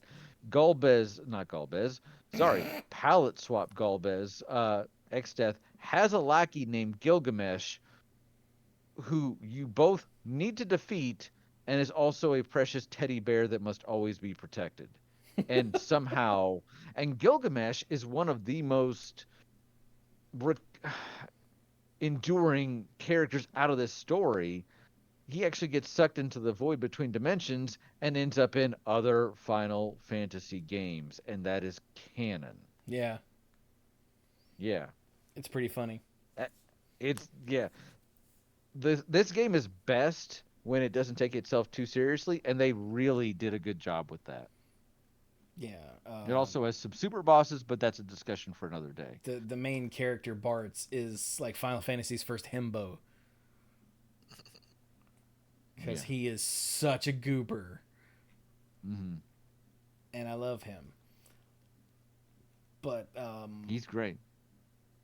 I also like Galuf, but yeah, like X-Death straight murders one of your party members. Don't worry, it gets replaced immediately by someone and inherits all those abilities. So really only the sprite changes, but it does kill one of your characters that you've been with, most of this time. Yeah, you've had them in your party for like 20 plus hours. And so like Brian said, he destroys several places in the world. And merges the world into a single one. It's interesting the towns that he sucks into, and in particular one castle that he sucks into the void. When you're going through the final dimension, you go through distorted versions of those places. So. And then at the end you fight X-Death in his tree form, which sounds really silly, but it's kind of terrifying. He uses a lot of high-level horrible magic. Things like freaking White Hole. White Hole kills and petrifies a target. Yeah. So you have to bring them back and give them a soft potion or something. In that order. Yeah, to get them back into the fight. Yeah. If you uses, try to do it another way, it won't work. He also uses Meteor, because of course he does. Mm-hmm. But, that first fight is against his tree form is rough, but once you beat that, he immediately becomes Neo X-Death and is made up of 4 or 5 different parts? Yeah. So, if I can, I don't want to step on Chewie. I always found the tree form to be challenging, but not like Zeramus challenging. It was more like a rough boss, but it was in line with the other bosses you fought. And then when you beat it, it gets sucked into the void, and the demons, lore-wise, the demons inside of him start breaking out, and then this thing emerges that is, as Chewie said, this amalgamation. And Neo X-Death is a whole nother beast. Now, I will say, last time I played Pixel Remaster, I was able to beat Neo X-Death without too much trouble, but I was over-leveled.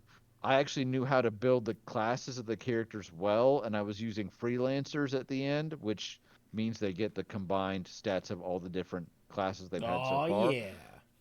The first time I tried this on the PlayStation port, it destroyed me. For one thing, most final bosses in Final Fantasy are one giant target. Pretty much everyone we've talked about so far, Chaos, Cloud of Darkness, Emperor, Zeramus, were all one giant target. Neo X-Death is like 4 or 5 different targets that you can't always tell what you're attacking. And each one of them has a huge amount of hit points, and each one is able to take independent actions. And if you don't like status effects, you're in for a very rough time, because it has Grand Cross. And Grand Cross works differently in every Final Fantasy game, but here it means you're screwed. Sometimes. You thought White Hole was bad? This is like bad breath on steroids. Okay, it is not that bad. What it does is gives 1 negative status to each party member. I don't know what Brian's talking about. And it's randomized. So sometimes you'll get, petrified. Sometimes you'll get poisoned. Sometimes you'll get with the countdown over your head. You know. Sometimes you'll get confused. Sometimes you'll get confused, which is one of the worst in this fight. Yeah.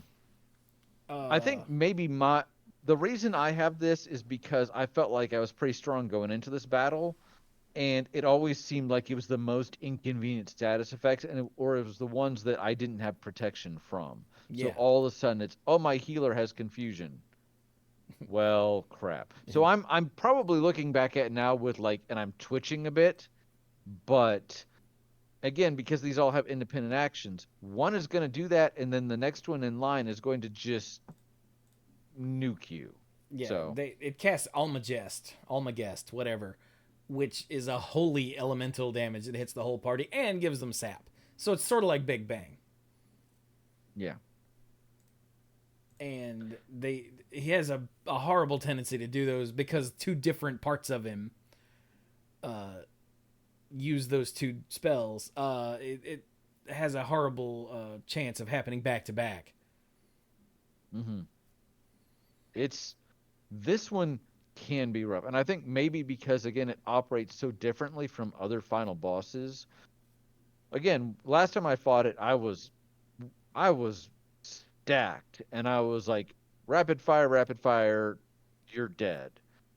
But if you don't, I think especially the first time, if you don't know what you're getting in for, and if you don't have the right immunities, this can feel very frustrating. Oh yeah. Oh, and if you die in the game, you die in real life. But also if you get down to just one section left, it'll just start hitting you with horrible things like Almagest or Vacuum Wave or Meteor, and it just spams those. Yeah. So you're the plan is to, one of them is vulnerable to instant death, so you can call Odin and just knock it out. I don't remember which part, but one of them is. And the plan is to get all of them low and then try to kill them all at once so you don't get hit with a meteor spam.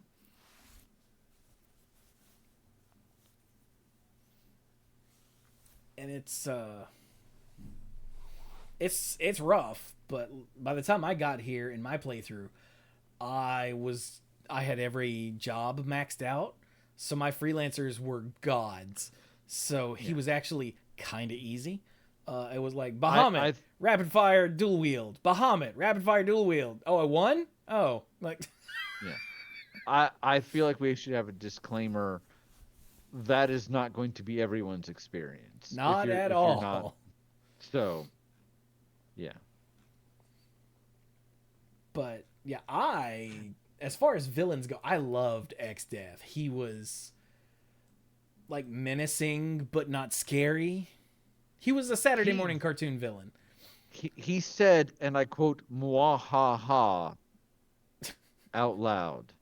He was very much the, I'm evil because I'm evil, and he didn't have to have a motivation like being a racist or, well, I got sent to hell, might as well take over. He was literally evil because he was a tree that they stuffed too many demons into.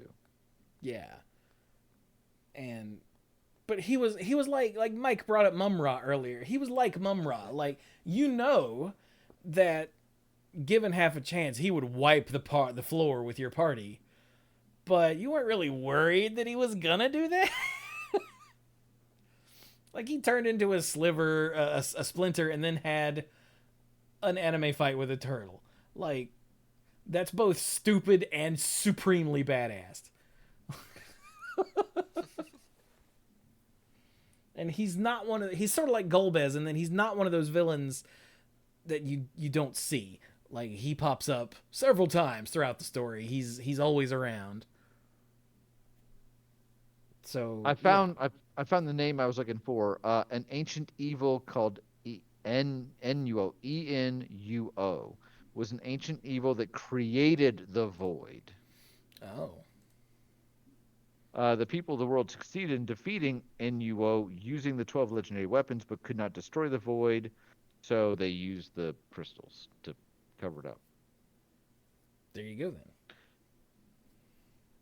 So all right, we got to get through 6, right? Yeah, we can get through 6. Okay, because 6 is my favorite villain. Yep. 6 is a lot of people's favorite in villain. video games. Like Kefka, I'm gonna reiterate the spoiler warning here. Kefka is the only villain in I think any of these games that wins. I mean, some of them have temporary victories. The Emperor maybe didn't want to die, but taking over hell and the passage to heaven, kind of a win. X-Death kind of got the void, he just didn't stick around long enough to actually use it. But Kefka had a goal, and he achieved it completely. And you might go, well, the player can win at the end. It kind of almost doesn't matter. Kind of doesn't. At least, yeah. So Kefka is a Magitech. Well, he was the first experimental Magitech knight, meaning he was infused with magic. Magic was gone from the world in the world of Final Fantasy VI. Yeah. But the Empire found the Espers, which were creatures of magic. They were infused by magic, but not artificially. They were infused with magic by the Warring Triad, which were actual gods or goddesses. The Warring Triad were basically having a chess match against each other, a 3-way chess match, and they took humans or other creatures and turned them into espers to wage war against each other. At some point, they're like, you know what? This is not cool, and they sealed themselves away. And the espers were allowed to make a home for themselves in like a demi-plane just kind of off of the main world. And magic disappeared from the world, mostly. But the Empire found the Esper world, managed to capture some and bring them back to the primary world, and started like extracting magic and putting it into people. And Kefka was first, and canonically in the game's lore, it broke his mind. yeah. Good job, everybody. Yeah. But he's kept on as like a general in the Empire because he's not like broken. Like he's not like in a wheelchair. He's yeah, he's not in the corner rocking and gibbering to himself. No, he's just become a massive nihilist. Yes, and he can get stuff done. He can, and he has absolutely. There's no qualms about the means to the end. The means don't even really exist. Like, hey, we're invading a country. We need to win. We are having trouble getting through the main lines. Let's poison the water supply so everyone dies. Whereas General Leo, the much more humanitarian leader of the Imperial military forces, is like, hey, don't kill everybody. We need to win, but we need to take over the country, which means we need to have people there. And then he is called for, and Kefka is like, finally, now I can do all the killing. And he does it. The first, I think, 2 pieces of art for the Final Fantasy Magic set that were revealed, one of them was Kefka poisoning the water. Like, this is a pivotal moment. Yeah. The poisoning of Doma is the perfect encapsulation. It's not the first time you see Kefka, but it is a perfect encapsulation of his character. He dresses like a clown. Because he was a clown. He was the court jester. Yeah. But it's not like, I don't know if the Emperor would even like require him to keep doing that, but he chooses to do it. And it's one of these things where it's almost like it's inviting people not to take him seriously, and as soon as they don't, he stabs them. And not politically, like through the chest. Yeah. So But so Kefka is a nihilist. He believes that life is meaningless. mhm. Everything that lives is gonna die. Everything that everyone loves is gonna be destroyed. So what is even the point? What's the point? If everything's going to be destroyed in time, why bother? Yeah. And this question seems to vex him, but instead of like pondering the question like what meaning can I get from it, he basically sets out to just speed everything along the inevitable path toward entropy and destruction as quickly as possible. He has absolutely no loyalty to anyone. He technically serves under the emperor, and what I didn't know if you were going to go to in this discussion is he's absolutely the antagonist, but especially for the first half of the game, the emperor is more of the central. You would kind of expect the emperor to be the final boss, at least from the first half, in part because you start seeing Kefka early, and in some of the Final Fantasies, you don't see the primary antagonist until toward the end. They're the threat. They're too big for you to see on screen. In Magic terms, they're Yawgmoth. You really didn't see Yawgmoth on a card for a long time because it was too big. So Yeah. the Emperor's out there. He's running the country, and Kefka is a lackey. He has a lot of character. He does incredibly inhumane things. He's You're also fighting him comedy early on. relief. He's comedy relief, and you fight him early on, and you even have a couple battles where you beat him. So you've established this is a character that is this is not an insurmountable challenge. And then everything changes. I don't know if I'm jumping ahead in the Yeah, discussion, but he poisons Doma. Like he had when you first meet your main character, well, the main character in the first half of the game, Terra. She's and got a slave crown on her head, and you find out later that Kefka. Actually, I don't know if you find this out in the game, or if this is just something that popped up from outside the game. I don't remember it, but I also haven't played it in a very long time. That he put the slave crown on her, and to test his control over her, he had her torch 50 of his soldiers. Oh, you find that out that early. that so as soon as Terra like is trying to escape into the caves of Narsh, she falls down, hits her head, and remembers him putting the crown on her. And it's never he it's not expressly stated, hey, kill this many. It's more like, hey, attack these guys. And soldiers later are saying, do you trust this witch? She wasted 50 of us in under a minute. So okay? I it's remember not now. Yeah. yeah. And they're like, she's safe while she's got that thing on her head, but they're clearly like, Yeah, don't mess with So, her. yeah. Because So- for story reasons, she can use magic naturally. What?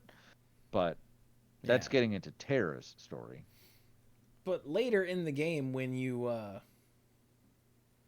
essentially like win the war, or you think you win the war, Mm-hmm. and you have a meeting with the Emperor after the ceasefire is called, and Kefka's in a prison cell, just sulking. If you talk to him through the bars, he uses the toilet and then says, this sucks. Yeah. Fact. Because again, he's a lackey and he's comedy relief. Yeah. But of course, then the Emperor betrays you and is like, aha, this is what I really wanted all this time, is a floating continent with the statues of the warring trinity on it. Yeah. And he's got Kefka there with him, because of course he does. And he's like, all right, we have the power now. And then Kefka stabs him, throws him off of the floating continent, and is like, I have the power now. Ha! And you're like, what just happened? Yeah. When you get to the warring triad statues, on the floating continent. General Celes is either with you or joins the party for this cutscene, and the Emperor is basically like, the two of you were made to serve me, so you should join us. Celes or Celes, however you pronounce it, Alas. Yeah. I always Celeste, said Celeste. Yeah. almost like Celeste. I knew a Celeste in high school, so it does not sound right to leave off the T. Has a moment where she seems to think about it, about joining them, and then decides no, and stabs Kefka. And that seems to be the final straw. Now, clearly, he was intending to do this all along, but he forces his way into the boundary of the Warring Triad, which is supposed to be impenetrable, and then starts sucking up their energy. Kills the Emperor, throws him off of the continent, which as a kid I was like, wow, Like, because oh. I thought this whole time we were building up toward the Emperor, and then he shifts the Warring Triad a couple feet in each direction. You might go, oh, okay, for the feng shui, right? Like this goddess will look great, and then this one will catch the afternoon light. But apparently, their alignment is what keeps the world's like nature in check. And so, true to form from Kefka, this rips the planet apart to a certain extent. Yeah. Yeah. Kefka literally destroyed the world. Yeah. And I think at that point, he's done what he set out to do. He gains the power of the Warring Triad over a period of time and creates a tower of junk. It's said in the statement, it's all the junk and debris from the Imperial City that was blown apart into a tower. And as you climb the tower later in the game, you see pieces of random stuff, especially from the Magitech factory. And from the top of the tower, once he's gained enough power, he unleashes a ray of destructive force they call the Ray of Judgment, whether he says that's the name or if that's just the name that the people of the world give it. And he just nukes wherever he wants. Here's the thing. He maybe could have just targeted every town at that point and just gotten rid of them, but he takes his time with it. You have a time jump of a year later, and there's still places around. So that's what makes me think he's already achieved his goal. And if he wants to finish wiping humanity off the map, he can.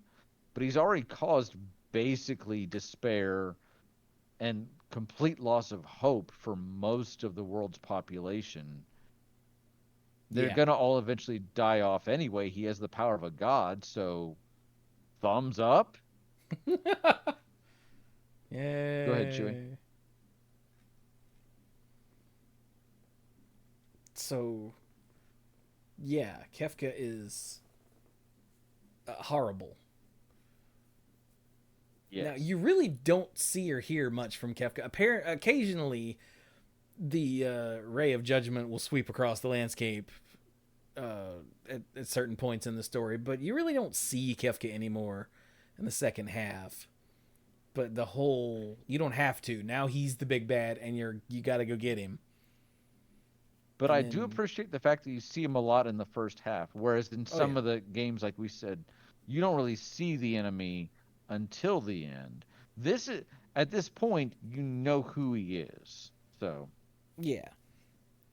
And Infinius just pointed out in the chat, also his laugh. Yeah, he has a whooping laugh that the Super Nintendo played all the time. That was he has a sinister? distinct yeah. The first time I heard it, I was like, okay. And he was comedy relief. He's walking in the desert. He's complaining that there's sand on his boots, and he requires the soldier with him to wipe off his boots, which again goes toward his character. But he also has a great theme song or theme track. It is not the gothic, dark, like clad in darkness of Golbez. It is not the one that Exdeath had that was again kind of, menacing. It is this dark but whimsical track. I can just hear it running through my head right now. Yeah, I'm actually playing it for the stream, so like this is his music in the first half of the game. Well, and Yeah, this is it it. plays It's great. again.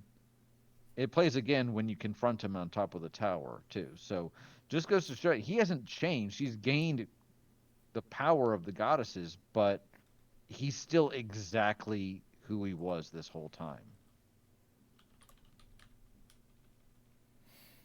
And his music during his final battle is called "Dancing Mad," and it is so long. Amazing.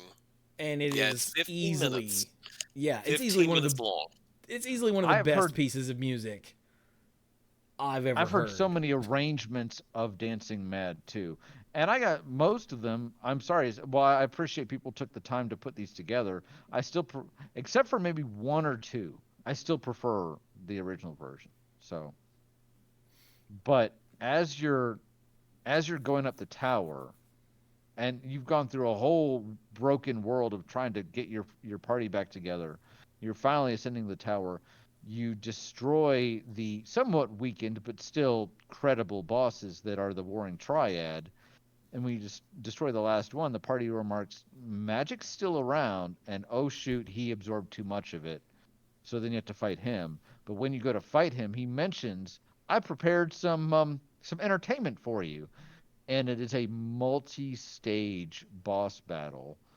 And I've read legit essays and critiques of this battle leading up to Kefka, and there are 3 stages before him, and each one is both has a multitude of meanings. They are based on Dante's trilogy, and everybody goes Inferno, but it actually has elements of purgatory and paradise in the imagery. They're also based in part on the Warring Triad that you just fought. There are elements of those. There are a multitude of layers baked into each one of these bosses before you even get to Kefka himself.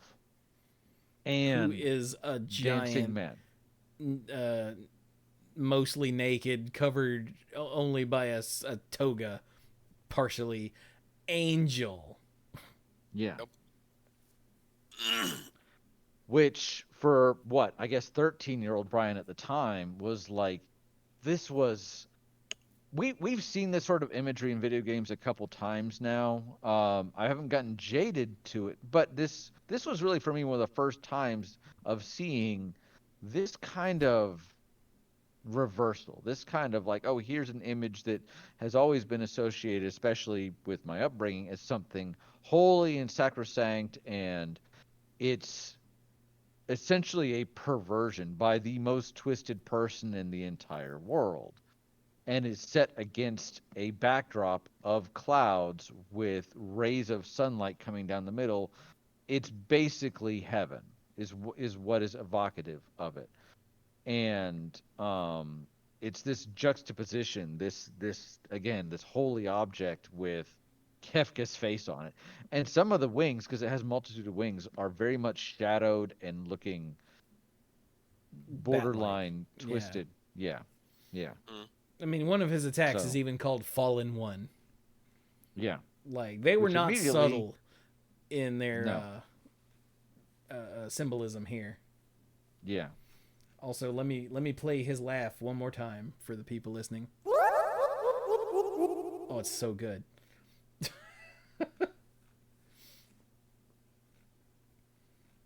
One thing with that final fight as well is if a party member dies, you can resurrect him and everything. However, when you transition from one state level to the next, if that party member is dead when you transition, they are gone. They are gone. Now, They get every replaced. party member, they get replaced. You can take up to 12 party members into the final stage. And I say up to because there's actually 14 playable characters in this game. It's like a record for a Final Fantasy. But when you get to the final boss, assuming you've got those 12 characters, you make a priority list. And the first 4 are what are in your party. And then say Tara's in your first party and she gets knocked out, and you're transitioning from the first stage to the second stage, whoever's in spot number 5 is going to come in. Now, if at any point during a battle you lose every member, you're just done. They're not replaced. That's game over. But this can be kind of tricky to manage, especially if you're trying to like save some stronger characters, because you may not get them when you need them.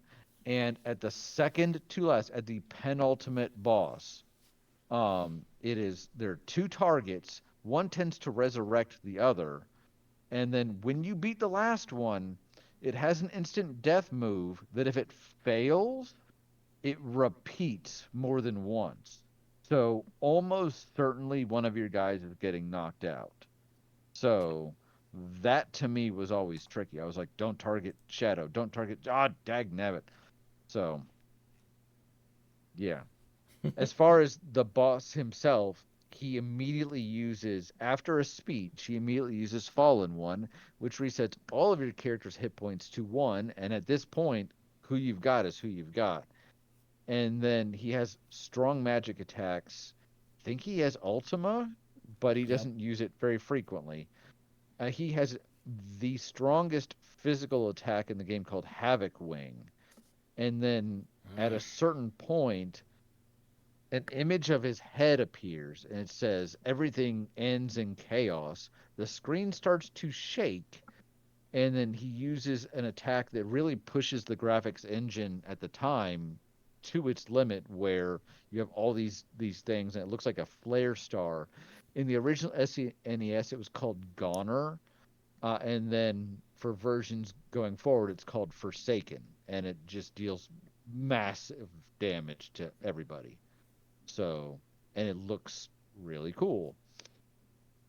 And then once he does that once, I think he doesn't spam it, but it then comes up on a rotation. And I think it's actually timed with the music, that if you listen to it, the same music part of the track plays at that point. So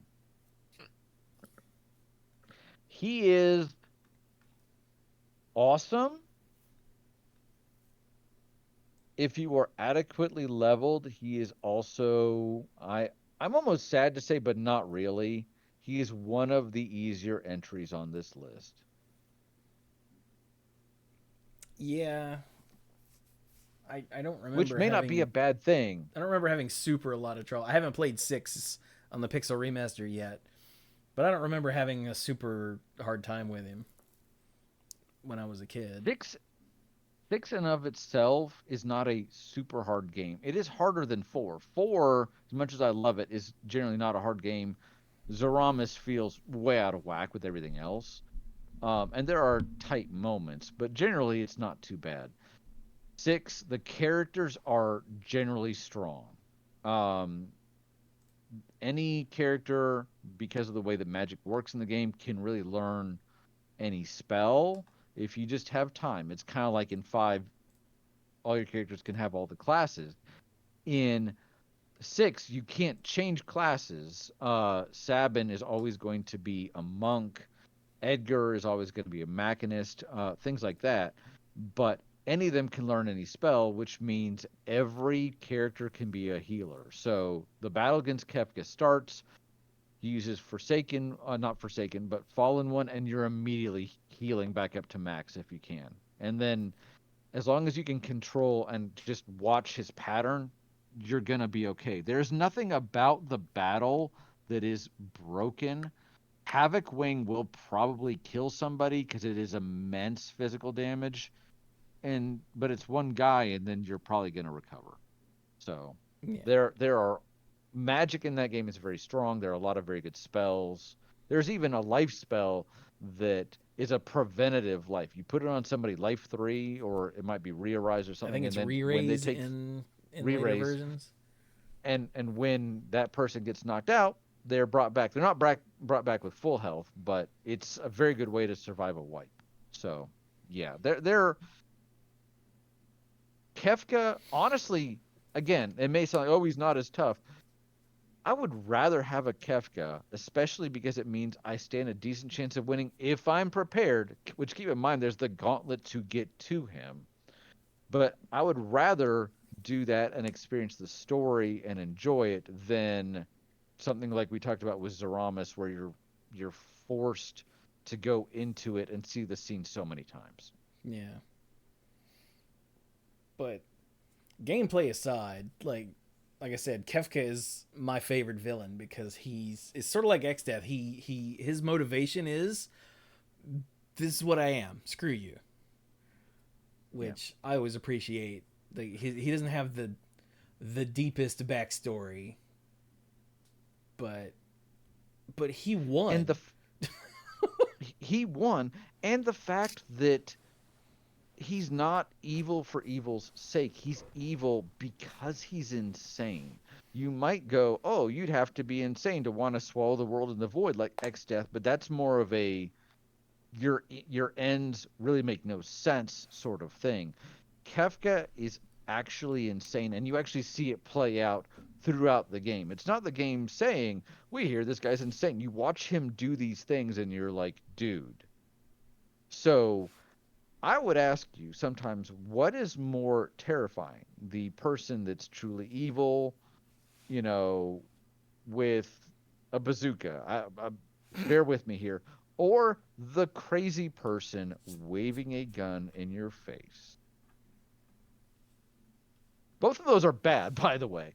But point is, Kefka's evil, despite his magic and the power of the gods and all that, feels like a real kind of evil. Yeah. Yeah, his is the psychotic, sociopath. Like his is more like I always think of him like the Joker. That is a popular comparison, yeah. Yeah, like that type of, and I don't mean like by the physical appearance and everything. Is Although that too. He thrives on chaos. He wants to see the world burn. When we He come back, revels in the chaos that comes from that. Yeah. When we come back to the series, as I imagine we'll probably be stopping fairly soon. But when we come back to this series, we're gonna talk about Sephiroth because it's number 7 and because it's Sephiroth. But I remember from the early days of the internet, before there was ever Goku versus Superman or anything like that, the haters were Kefka versus Sephiroth. And I remember watching on YouTube a fan-made video that was Kefka versus Sephiroth in the style of FF6 graphics, and they labeled Sephiroth Mama's Boy. And you could tell which way this creator was leaning. And basically, Sephiroth tried to do all these attacks, and Kefka just blocked them all and then nuked them. So before this was one of the people felt strongly about this comparison. And I like both. And I think part of it is because they are very different characters and they both represent very different sides to evil. And in the very few games where those two characters would even interact, I keep forgetting Dissidia. Dissidia, thank you. Even Sephiroth sometimes looks at Kefka and is like, wow. Nihilist, I've got some issues, but wow. So yeah. But I think honestly, go ahead. The thing that always got me about Kefka was his nihilism. And you have a big long conversation with him before you actually have the final fight where he spells out his whole nihilism thing, and everyone is like, no, look, everything isn't completely meaningless just because it's going to end. But he just can't understand. He can't grasp it. He's like, well, it's all going to die anyway. Who gives a damn? And given America's current political climate, you're going to be seeing a lot of that in the next few years. But the fact that these 12 or 14, however many characters stand up against this literal god of magic who could potentially just annihilate them where they stand. It is a good thing to remember in the coming days of despair. You know, there is hope. Everything might be bad right now, but we'll get past it. We'll get through it. There's a reason to keep going. Just, you gotta find your thing that's worth hanging on to and remember it and hang on to it and, you know, keep going for that. I think that's a good thing to remember in, you know, the coming days. Coming days, literally, as of this recording, but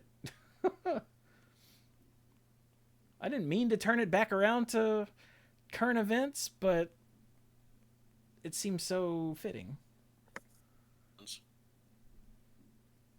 You know, where the guy in charge cares about nothing but himself.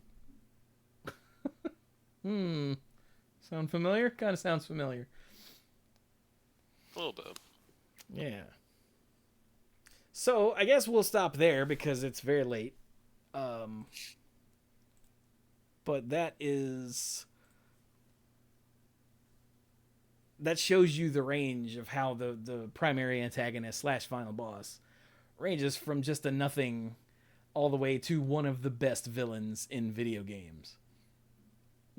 Over the course of just 6 games. And Sephiroth is... I prefer Kefka, but I totally see why some people prefer Sephiroth. He's a much deeper character, to be sure. We'll talk more about him later. Yeah. He is. And we'll get into it later. I will say that he has had the benefit of... They took 7 and ran with it, and there's a lot more media that's associated with it than 6. 6 has had a couple re-releases, but the core game is still there. 7 has had the base game and then like a prequel and a sequel and what was the Advent Children and and a remake now. Two of them. So Sephiroth has also had more time, but we'll get into that next time. I can't speak for you guys. I have found this discussion to be wonderful, although I admit I did a lot of it because I love these games. But I definitely could see us coming back to this, and next time we'll even get to a boss that Mike has played against. Yeah, sorry about that, Mike. That's okay. You awake? Were you paying attention? There'll be a quiz on this later. For the most part. There will be a quiz. All right. We told Mike, all right, Mike, your job, since you haven't played any of these, is to pay attention and ask questions, and he's done a bang-up job of that. He's paid attention. He's asked questions. That is exactly what was on the label. So he said Mumra once. He did. So let us wrap it up for, what is this, 7:14? Yeah. I want to remind everybody, of course, to go to patreon.com/themanapool if you want to support what it is we do here, what with the podcast and the streaming and eventually the YouTube stuff again. But let me thank our mythic lifeguards in, I don't know, this order. Violet Moon, Timu Hellas Haryu, Scuzzo, Michael, I wonder who that is, Kim Ho, Casey, Jason Kaus, Jason Doan, I don't trust either of those guys, Jake Jansons, Andrew Odie, ALK Alters, and Al. So, how about some final thoughts then, my dorks? Hey, so for me, like I said, I really enjoyed this discussion. If you really enjoyed it, please let us know, because as Chewy said, we're kind of moving away from magic. It doesn't mean we're not going to talk about magic ever again, but it doesn't have to be the only thing. And so something like this, if you like it, let us know.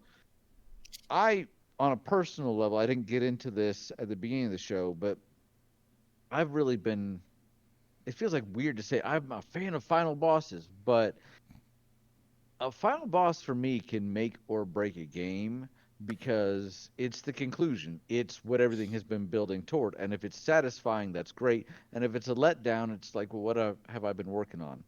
I have talked at some length about how in the original Star Wars trilogy, one of my favorite movies was actually The Return of the Jedi. And people are like, what? It's not Empire or whatever.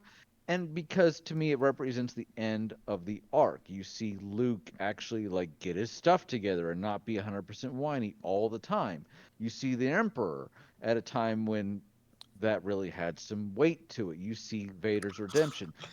Uh Point is, the Return of the Jedi is the final boss of the original trilogy, and so I've always in games, if I don't get hyped up for the final boss, then I'm like, what have I been doing here? So, plus tends to have awesome art, awesome music, stuff like that. So I really enjoyed this discussion. I'm looking forward to carrying it on, whether we come back to it in the next episode or in a while down the road. But I'm glad everybody could pull together and we could get this have this discussion tonight. Yay! Yeah, this Oh, was fun. and I guess one other side note for Oh those God. of you that I promise this will be no more than 3 minutes, starting now. For those of you that are worried that D&D is getting too, and I quote, woke, Die in a fire. I mean, I what? I was going to suggest a bridge, but I saw they've released a couple new books over the last year, and the Monster Manual is coming out soon, and so people have gotten some advanced copies. And I saw a video on YouTube, and I started to watch it and realized I don't want to feed the algorithm, so I stopped. But the video seems to be complaining that among the other problems that Wizards is having now and getting too woke is that the Monster Manual has gender bent dryads, so male dryads, because that's Hmm. problem somehow, but whatever. I like giving players more options. But the single greatest sin, according to them, was that they have quote unquote changed incubi and succubi to be trans. I'm just gonna let that sink in for a second as to how idiotic that sounds. I really, Uh, I don't get it. Yeah. First of all, I haven't gotten the Monster Manual yet. I'd have to actually read it. But what I imagine there, I doubt it says in black and white, these are transgendered characters. I doubt it says that. What it's probably referring to is the fact that has already existed for the lore for these types of monsters, which is that an incubi or succubi can change its appearance to whatever the is the object of desire for its target. That's how it works. Oh, okay. You really you really love your girlfriend, it shows up. In my D&D campaign that I'm running with two of these guys and Sam, one of the early antagonists was secretly a succubus that was getting somebody to do some bad things because she was applying to his darker nature. So this has always existed. I just think maybe they're drawing more attention to. I will throw a disclaimer on this. Again, I have not seen the new Monster Manual. It releases in February. I have a pre ordered copy coming. But if this person's complaint is along those lines, they're just wrong. And the fact that this feature that has always existed is being highlighted, and the fact that it does not line up with your medieval concepts of gender identity, well, I'm very sorry for you that this is a problem for you. And even in the comments to this video, there were multiple people pointing out that why are these bad things? But I don't suppose you remember whatever. what channel that was, do you? I don't. It's probably better that Why? way. Probably better. So it's one of those things where I kind of almost want to know what they have to say, but at the same time, I don't want them to get more views. So you're allowed to have different opinions. I'm not saying that mine is right, But it is. but But having some stupid people, opinions will get you ridiculed. Exactly. I could go on more, but that's my final thought. I'm gonna be quiet now and listen to other people's final thoughts. Like Dirk. So for my final thought, 4 and 6 are the ones that I spent the most time playing, and yeah, 6 has a special place in my heart. I really wish they would do something with that one.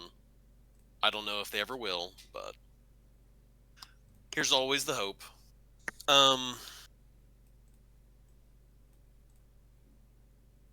Yeah, I didn't really.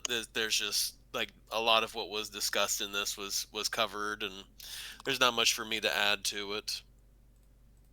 It's just I think that a psychologist or like a psychology class would have a really fun time having a discussion about, Kefka's character and everything. What drives that and all that. I do think that would be a fun discussion to have in class and be like, so let's pull this person apart. What characteristics makes this person these things, and to break that down. I do think that would be a fun discussion.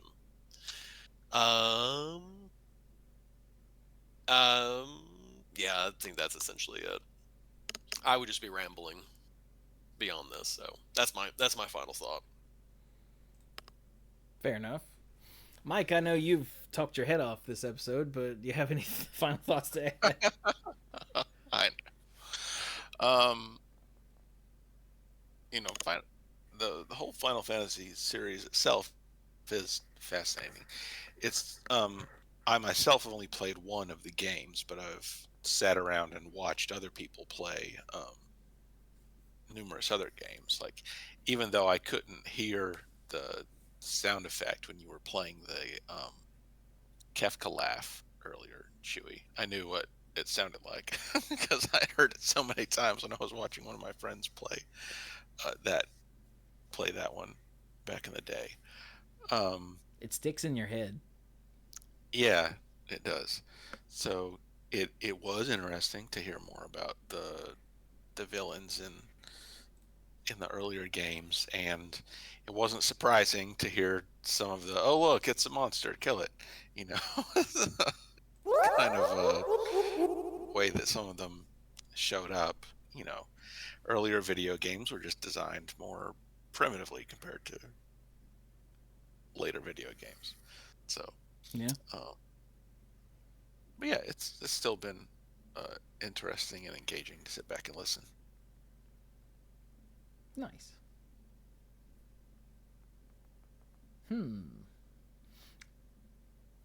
As for me, I've played through 1 through 5 over the last year or two. I have no concept of the passage of time. What year is it? It's like 2086 or something. I don't know. 20xd6. 20xd6. Are you asking for a challenge? Anyway, I haven't played 6 yet. I'm currently streaming Tunic. I've technically beaten Tunic now, but I didn't complete Tunic. Like, when I finally beat the final boss, it was like, all right, here's an ending. Now, you want a new game plus, or you're only missing 3 pages of the manual, because that's one of the main collectibles that teaches you how to play the game, is pieces of the literal manual. And Megan and Casey were in the chat, and Casey was like, do it, you coward. And I was like, all right. So I instead of going new game plus, I went back and I found one of those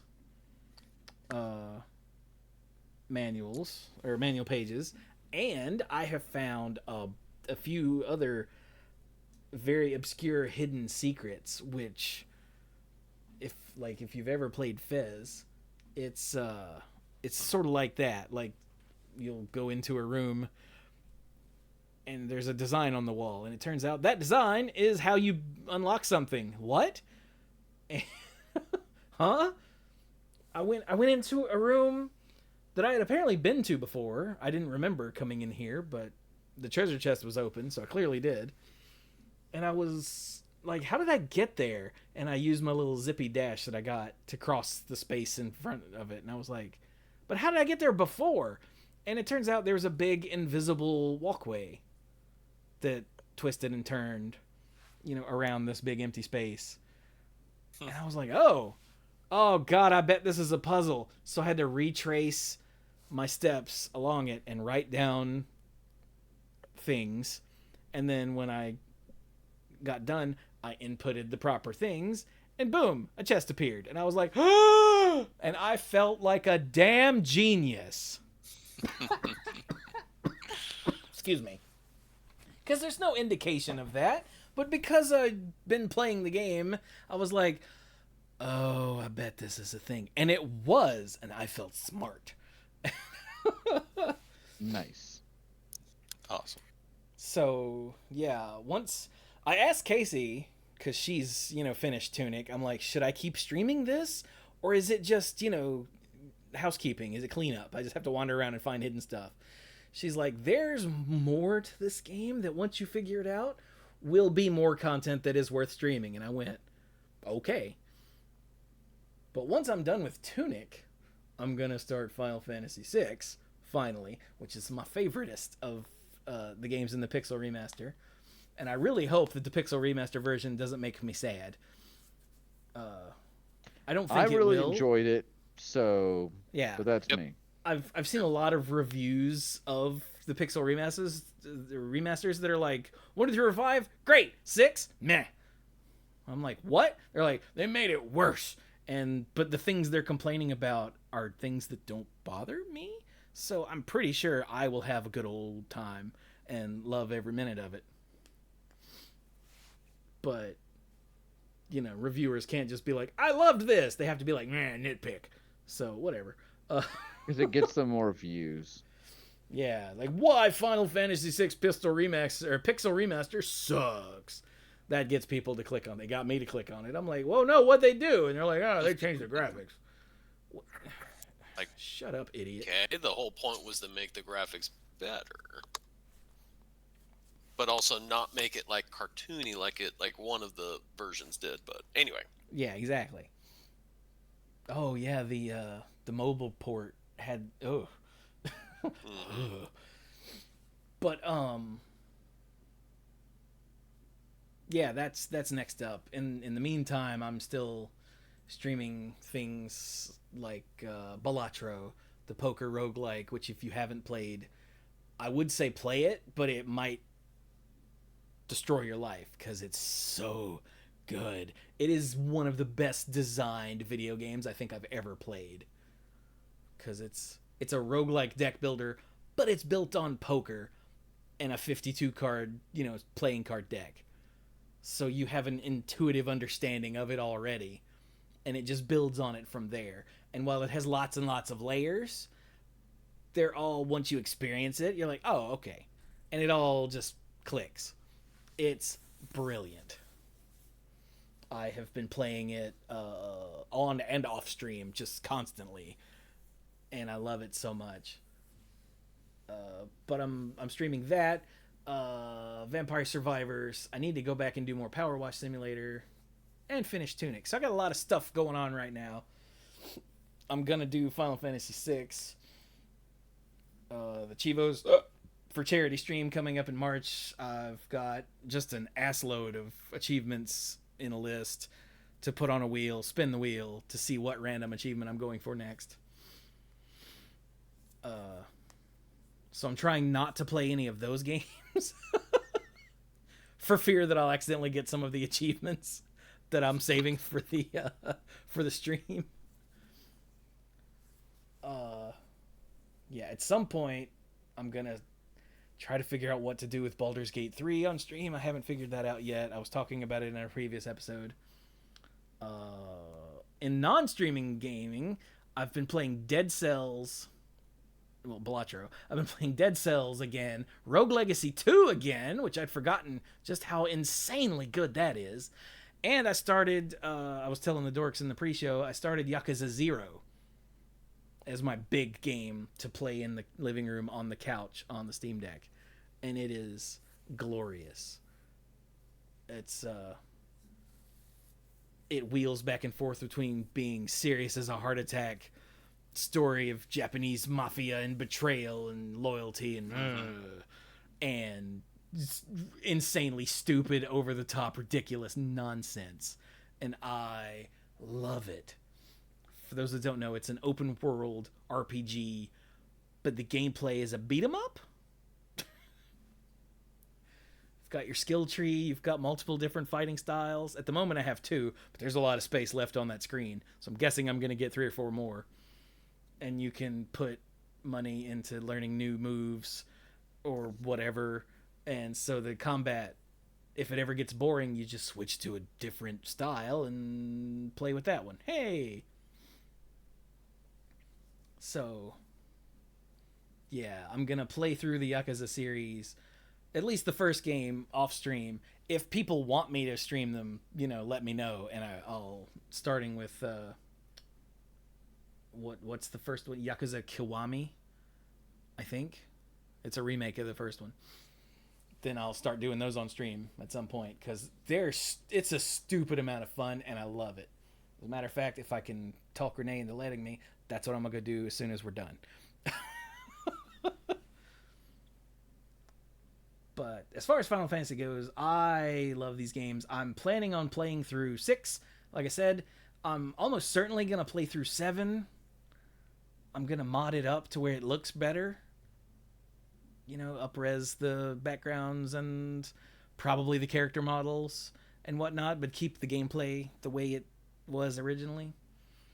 And from there, I haven't decided if I'm going to keep going with the series. I own them all up to 10-2 and 15, but I haven't decided if I'm going to keep doing that on stream or not. Let me know, by the way, if you want me to play through all of these Final Fantasies. I will.